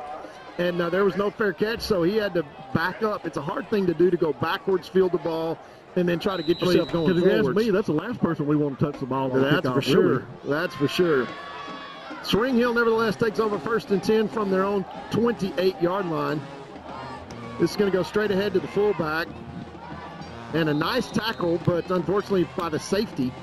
And to your point, Joe, earlier, you don't want the safety making a whole lot of tackles. 8-yard gain on that play. Well, Aiden Thomas at safety after he just was the man of the hour on the last drive at running back. He's a good young football player, folks. You're going to see and hear that name a whole lot of here over the next couple of years. Aiden Thomas, Tavion Horn, Gage Trossbach. Those are some good names. And that pass is complete, out for a first down, out to the 42. I wasn't sure if he caught it if it didn't skip the ground, but I guess they said he caught it. Well, the guy that's over on that side is going to give him the benefit of the doubt for sure. I've forgotten about that. 11 minutes now to play in this football game. Buckeyes lead 55-21. But, Coach Tommy Edwards would really love to close the book out correctly here, as they've had a really good showing on defense. Joe, and you called it at the beginning of the show. Tricky offense to defend here with all these moving parts going different directions. They're going to hand it once again. Wow, I saw a helmet come off, and it is not 54s. It was 42. So that's Buchanan. He's going to have to come out of the game. You see, though, he's so not used to his helmet coming off that he just put it on real quick, hoping he could stay out there. See him? Yeah, he's just, whoops, do I have to really come out, Coach? So that's going to be a pitch that's going to gain 5 yards. I think it was 54 that told him, hey, you got to come out. Yeah, you do. So Hagler said, hey, man, you got to get out of here. Yeah, Tyler's an example, or experienced on that front, keeping his helmet on, 2nd and 5. Yeah. I'm just joking. Hagler's not even out there right now, but, Still in Spring Hill territory. Well defended by the Buckeye defense, and lots of youngsters out there. All right now. Got to be careful. I don't want to get another flag thrown. That's what the referee's telling them right now. Said, hey, son, when we blow the whistle, you don't finish all the way and tackle them down. Yeah, you got to stop. 3rd down and 3 to go. Probably 4-down territory here for Spring Hill. Let's see if they try to put it in the air here, Joe, or if they go back to their bread and butter fullback. Number 10 still in the game. 10 minutes and 35 seconds left. The state champion Gilmer Buckeye Band blaring in the background, making lots of noise. Great night for the Buckeyes. Great weekend for the Gilmer High School all around. This is thrown out. The ground. Yeah. Yeah, that is incomplete. Ground, but And, of course, the referee on our sideline called it correctly. Yes. Well, you shouldn't throw it to our sideline. That's the point, right? So 4th down for Spring Hill. Let's see what they do that was now. definitely a coaching mistake there on Spring Hill's part. If you're going to throw that ball, throw it to their side. To your sideline, yeah. Black flag with 10:23 left here to play in this game. Have a chance to get off the field. 4th down and 4 from right at midfield. Maybe in the shadow of the Spring Hill side. Better tackle the fullback, but let's see if they do the wind-up play and try to throw this one over the top. They're going to hand it straight ahead to the fullback. No, the quarterback's going to keep it. Nice job by the Buckeyes defense. It's going to be close, but if they marked it correctly, he did not make it, but we know what side they're on. Yeah, well, that guy's already said first down. Are you kidding me? Yeah, the side judge basically marked it already as a first down. They didn't make it. I can tell right now they didn't make it. They're going to have to measure, but they did not make it. And they gave them a very generous spot. Anyway, look, how are they saying it's first down? What are they talking about here? They already got a first down marker on, and they're not even going to measure it. Look at that. That's disgusting. That is disgusting. That is pathetic. That is absolutely disgusting. Yeah, I mean, they're doing the math and saying the ball's not to the yard line. We can count because the yard line on this side is the yard line on this side. They just basically said, I don't care, we're not measuring it, we're going to give them the first down. Yeah, that's all they did, exactly. Yeah. They did not make it. They said, we don't care, we're just going to let it go. So 1 yard close gain. Enough, Todd, is what they said. Yeah, 1 yard gain. Horseshoes and hand grenades. That's right, baby. Second first downs, apparently, with this crew. 2nd down and 9 to go now. They're going to try to pass this one. Left a man wide open in the backfield. Johnson's going to knock him out of bounds, but they have a double man on that route. First down, Spring Hill. As the Buckeyes have a stop by half a yard, and I mean, it's pretty obvious that where they spot the ball, and the referee crew just basically saying, we don't care. You know, it's one thing if you make a mistake as an official. Yeah, but to ignore something that's blatant. Go, we're not going to measure this. We don't want to. We're just going to give it to them. Yeah. 55-21, Buckeyes lead. 9 minutes left in this game. Spring Hill driving. Throws it out to the flat. Johnson comes up and makes the stop, joined by a host of Buckeyes. Quick whistle inside the red zone. It's going to be a 5-yard pickup, and that's there all night long, Joe. And the Buckeye defensive staff has obviously decided that, hey, we're going to let you have that. We're just going to keep everything in front of us. And the reason is we're playing 4-man zone in the back so we can play 7 men in the box, which you have to play this kind of assignment football. So it's pretty clear. Quarterback keeps that one in now. Boy, Austin just eats that one up. He should have gave that one. Yeah. Austin eats that one up, and that is about a 3-yard loss, which let's see if they just keep it at the line of scrimmage. No, they actually recognize the 3-yard loss. 3rd down and 7 now with 8 minutes left to go in this ball game. But at the same time he was being tackled, their fullback was in the end zone. Yeah, so every single play. Hey, just give the ball. It would be a pretty easy time. They would probably have a half a mile of rushing if they just gave it to the fullback every single play. Once again, soft coverage out to the right-hand side. They do give the fullback the ball this time, and he is there you go. I mean, inside down the 5-yard line. Yep. Man. Yeah, I tell you what, that'd be an easy read for me, that's for sure. I mean, I know the instinct is, hey, this is option offense. We've got to run the option to do it. But I'm just like, with him and what he's done so far, I'll be like, no, you just go ahead and freaking, run it every time. Now, they're going to throw the flag here because Gilmer didn't have a player off the field in time, I believe. But I think they also moved, but I'm not sure what the call is going to be. Well, actually, we all know what the call is going to be, so what am I saying? Yeah. There is a penalty on the play. Be half the distance to the goal here. Okay, Joe, so we're going to give up a half a yard because we don't care, but we've got a guy running off the field that is a half a step off. It doesn't make it by a foot or two. Yeah. Exactly. You're going to whistle that thing, make sure we get that call. Yeah.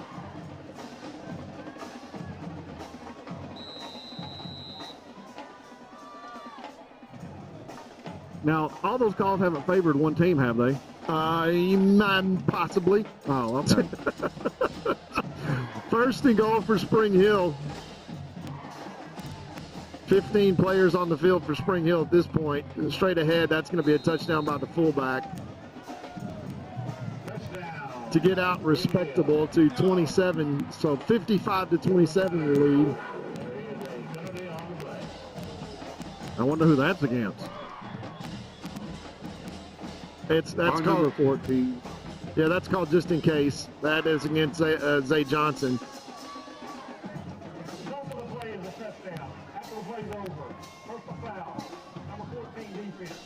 Both players are still blocking each other, and we got the last little shove, so we got the flag. I'm shocked, I tell you. I am Shocking, shocked. yes. I'm not even sure we won't even look at penalties at the end of tonight where the Buckeye offense puts 55 points on the board, but that drive was stopped twice. I hope we return the onside kick for a touchdown just because of that. Yeah, well, that 7 minutes left in the game. We'll take a short timeout and come back with the conclusion of this contest right after this. Need an oil change?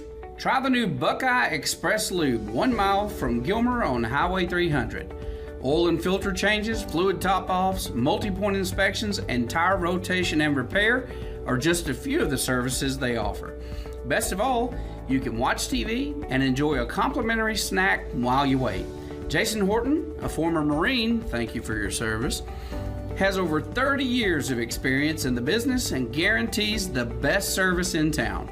Next time you need an oil change, think Buckeye Express Lube on Highway 300. And back to the action here where the Gilmer Buckeyes have not touched the ball in the fourth quarter.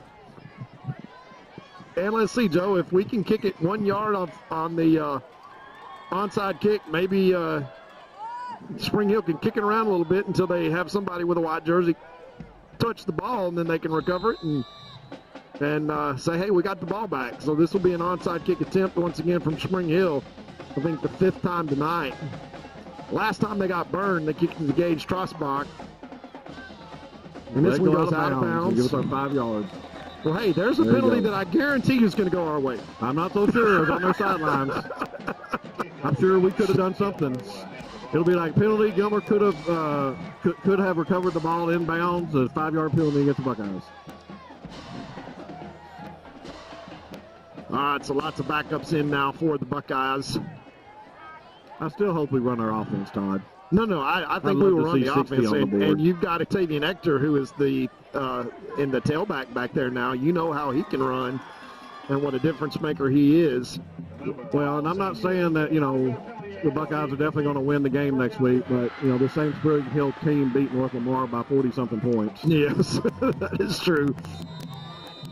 I think basketball season started about mid-September for North Lamar. Hector in the backfield, and he is making one man miss, making two men miss, and he gets it out, let's call it 7 yards, and he's electric with the ball in his hands. He got hit from behind, and since he doesn't weigh that much, it propelled him forward 6 yards. It knocked him forward, almost moved the chains. 7 minutes left in this contest. Buckeyes lead 55-28.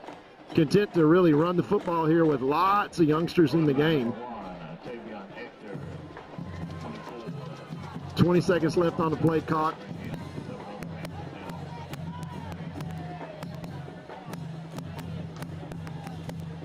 I don't think we'll see Horn score a 6th touchdown, though. Octavian Ector stops on a dime and picks up a first down over the left-hand side. Like I said, Gilmer coaches are not ones to try to, break records and everything, and I'm sure they have no idea that 6 is a record, but we're not going to see Horn again tonight. And I understand why, but it would be nice to see him get the record if possible. Hey, he's just a sophomore, 5 touchdowns. Yeah, a couple more years to try. Quite frankly, at the pace that he's going, when he's done being a Buckeye, he may be at the very top of the touchdown list. Stump Godfrey sits there right now with about 113 touchdowns. Of course, 3-year starter there, so he had as much time to score those touchdowns. Carter around the left-hand side is going to run that ball about a 5-yard gain down to the 45-yard line. Clock is going to continue to run under 6 minutes now.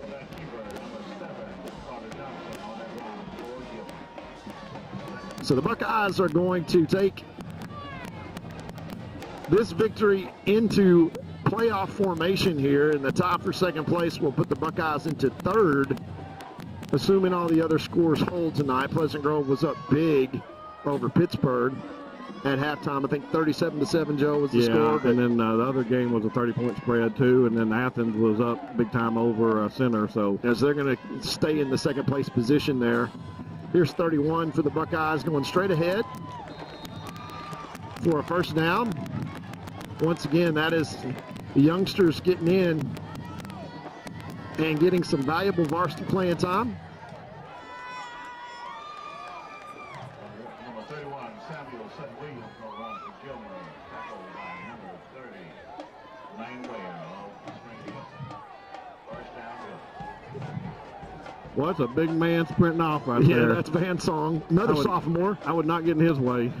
Well, Ed, let me tell you something. Van moved in from Lindale, and he has come a million miles, Joe, in terms of where he's gone. And that's just a tribute to Coach Griffiths here, that was the former head coach at Spring Hill. And nice run by 31. They're just dragging Panthers along with him on that carry. Let's see, that's Samuel Sutton-Williams, the senior running back. So, for some of these seniors that don't get a lot of playing time, this is great to see them out there and getting a chance to, show what they've got. Yeah, and it's not nothing. Sammy can go now. I mean, it's a deep backfield back there that Coach Tate has, and I got to tell you, Coach Keith Tate is a Buckeye, Joe, and he's, he was a couple of classes behind us and a basketball star for the Buckeyes. But I got to tell you, he's probably turned out more running back talent than anybody in the country. Well, everybody knows Coach Tate as Gilmer's basketball coach for so long. Now, my brother Daniel Dodd is the basketball coach now after a couple of others in between when Keith basically asked, to be relieved of coaching duties as head coach when his girls were coming up. And he wanted to go to their games and be able to cheer them on and everything, and that was awesome. I love that from a father's perspective. Coach Tate contributed to the Buckeye gene pool on the girls' side, for 100%. sure. But, so I think he coached the Buckeyes for about 20 years. But all that time, he has been arguably one of the greatest assistants on this Buckeye football program as the running back coach, like you said, because every year, consistently, without a doubt, we have a stable of unbelievable running backs. And they're not just talented running backs. They know how to block. They know how to run. They know how to catch the ball like we've already been talking about tonight. And we said all these things tonight and all these other games over the years, and we just haven't mentioned Coach Tate as far as being the one back there. Joe, it's been All-American after All-American. It's been Division I after Division I. It's been NFL running back. And, of course, when he had Chris Boyd wound up in the NFL, I don't know if any high school coach, maybe there's 5 high school coaches in America. Well, maybe somebody at these private schools that, recruit them in and get all these guys in. But I mean, in terms of high school in the middle of nowhere that can take the talent that's there and turn it into play on Saturdays and play on Sundays, Coach Tate is as good as it gets. Carter taking that ahead for about a 3-yard gain. And we will take that down to the 2-minute timeout. So we'll take a quick break and come back right after this, recognize our sponsors, and end this game.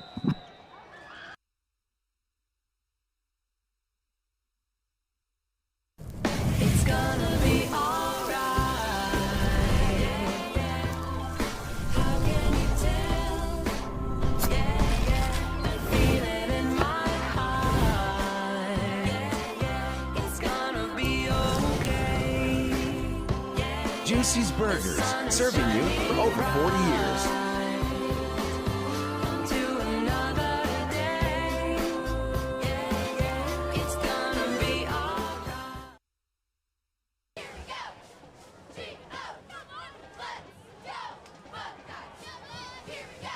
Well, we're back here at Longview Spring Hill High School Panther Stadium. Well, was saying that Coach Rob was off 1 point. 50 with 2 missed field goals. Oh, gotcha. All right. So he basically said we would double the score of Spring Hill. He was dead on at halftime, by the way. I got to tell you. So it was 42-21 at halftime. If we hadn't missed the 1 extra point because of the he would be dead on again. 50, well, I guess we had 2 of them now. 56-28. He basically said we're going to score Spring Hill's going to score 21 to 28 points, and we're going to double the score. He said that when he got out of the car. Can we score 1 point here? Is that possible? I'm not sure. We may blow up. Is there some obscure football rule that I'm unaware of? We could score a point somehow. Yeah, 4th down and 4.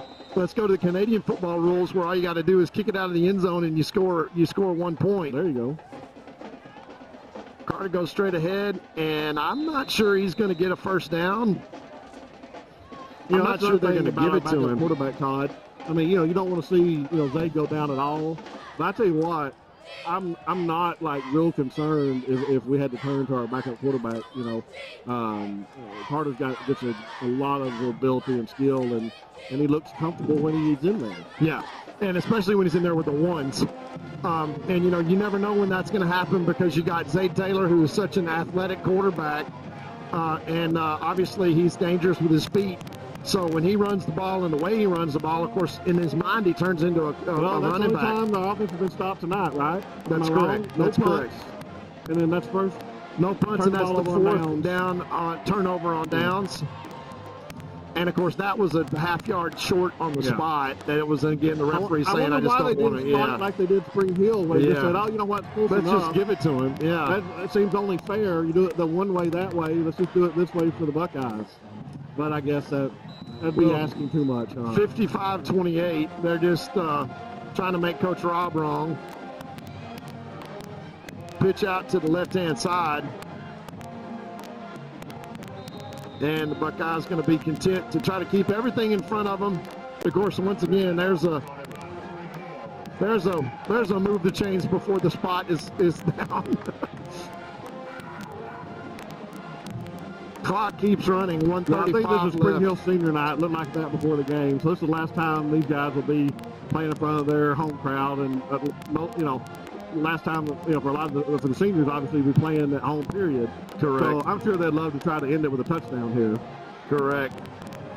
Well, there's a swarm of young Buckeyes that keep him in bounds and drop him for a 2-yard loss on that sweep round to the left-hand side.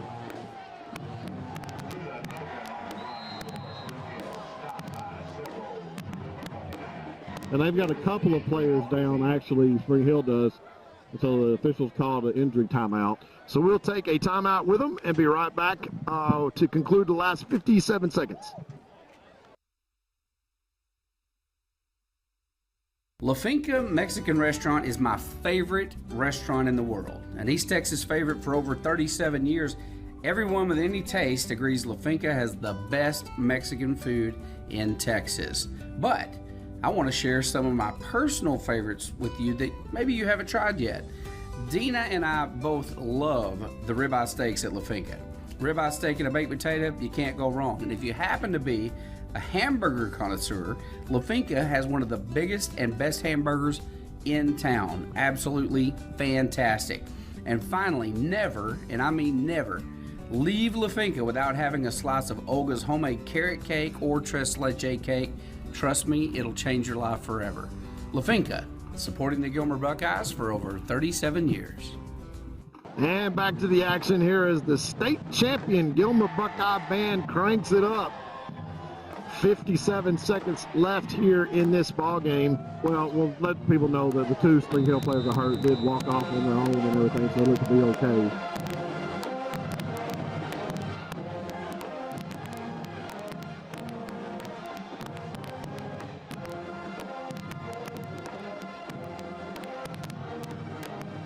And Todd, when I hear him right now, it's one thing I meant to say a little bit earlier. We've been praising the Buckeye band for their state championship performance this week. And, that's awesome. But, it really does make me think about how much they contribute to the spirit of the game. And we take that for granted. And especially as these crowds get smaller and smaller because of the live television broadcast and everything. And the kids don't get the screaming of the crowd like they used to. But the band is always here, and they're louder than ever. And can you imagine a football game without the band? No, it would not be a football game without the band. We will have the last play of the game here. And we are just happy that we got the state championship band on our town, as this pass out to the side is going to end with a tackle. And that's the ball game, folks, as the Buckeyes win 55-28. and we will head into senior week next week against Paris North Lamar before the playoffs begin. And don't look now, folks, we kind of called this a couple of weeks ago. Here come the Buckeyes. 55 points tonight. Not been done in a while, but you get all these guys healthy, and the method to the madness that Coach Metzel has starts to show up. And nobody wants to see these Buckeyes coming in the playoffs when they're healthy and hitting on all cylinders. But it looks like the Hornets from down in Athens are going to have that privilege here in just a couple of weeks. First, their senior night, folks, next week against Paris North Lamar. Let's see how that one goes first. But Buckeyes win tonight over Spring Hill, 55-28. I'm Todd Robinson with my partner, Joe Dodd.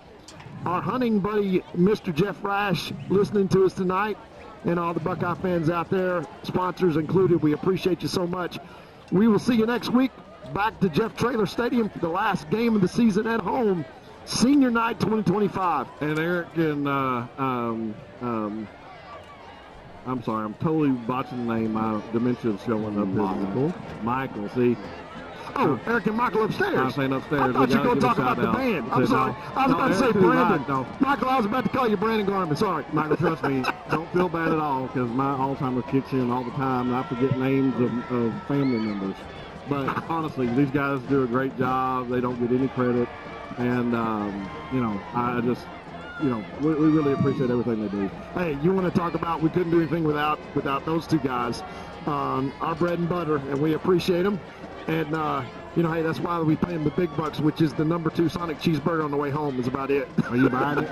Yes. Okay. Buckeyes win 55-28. See you senior week next week, folks.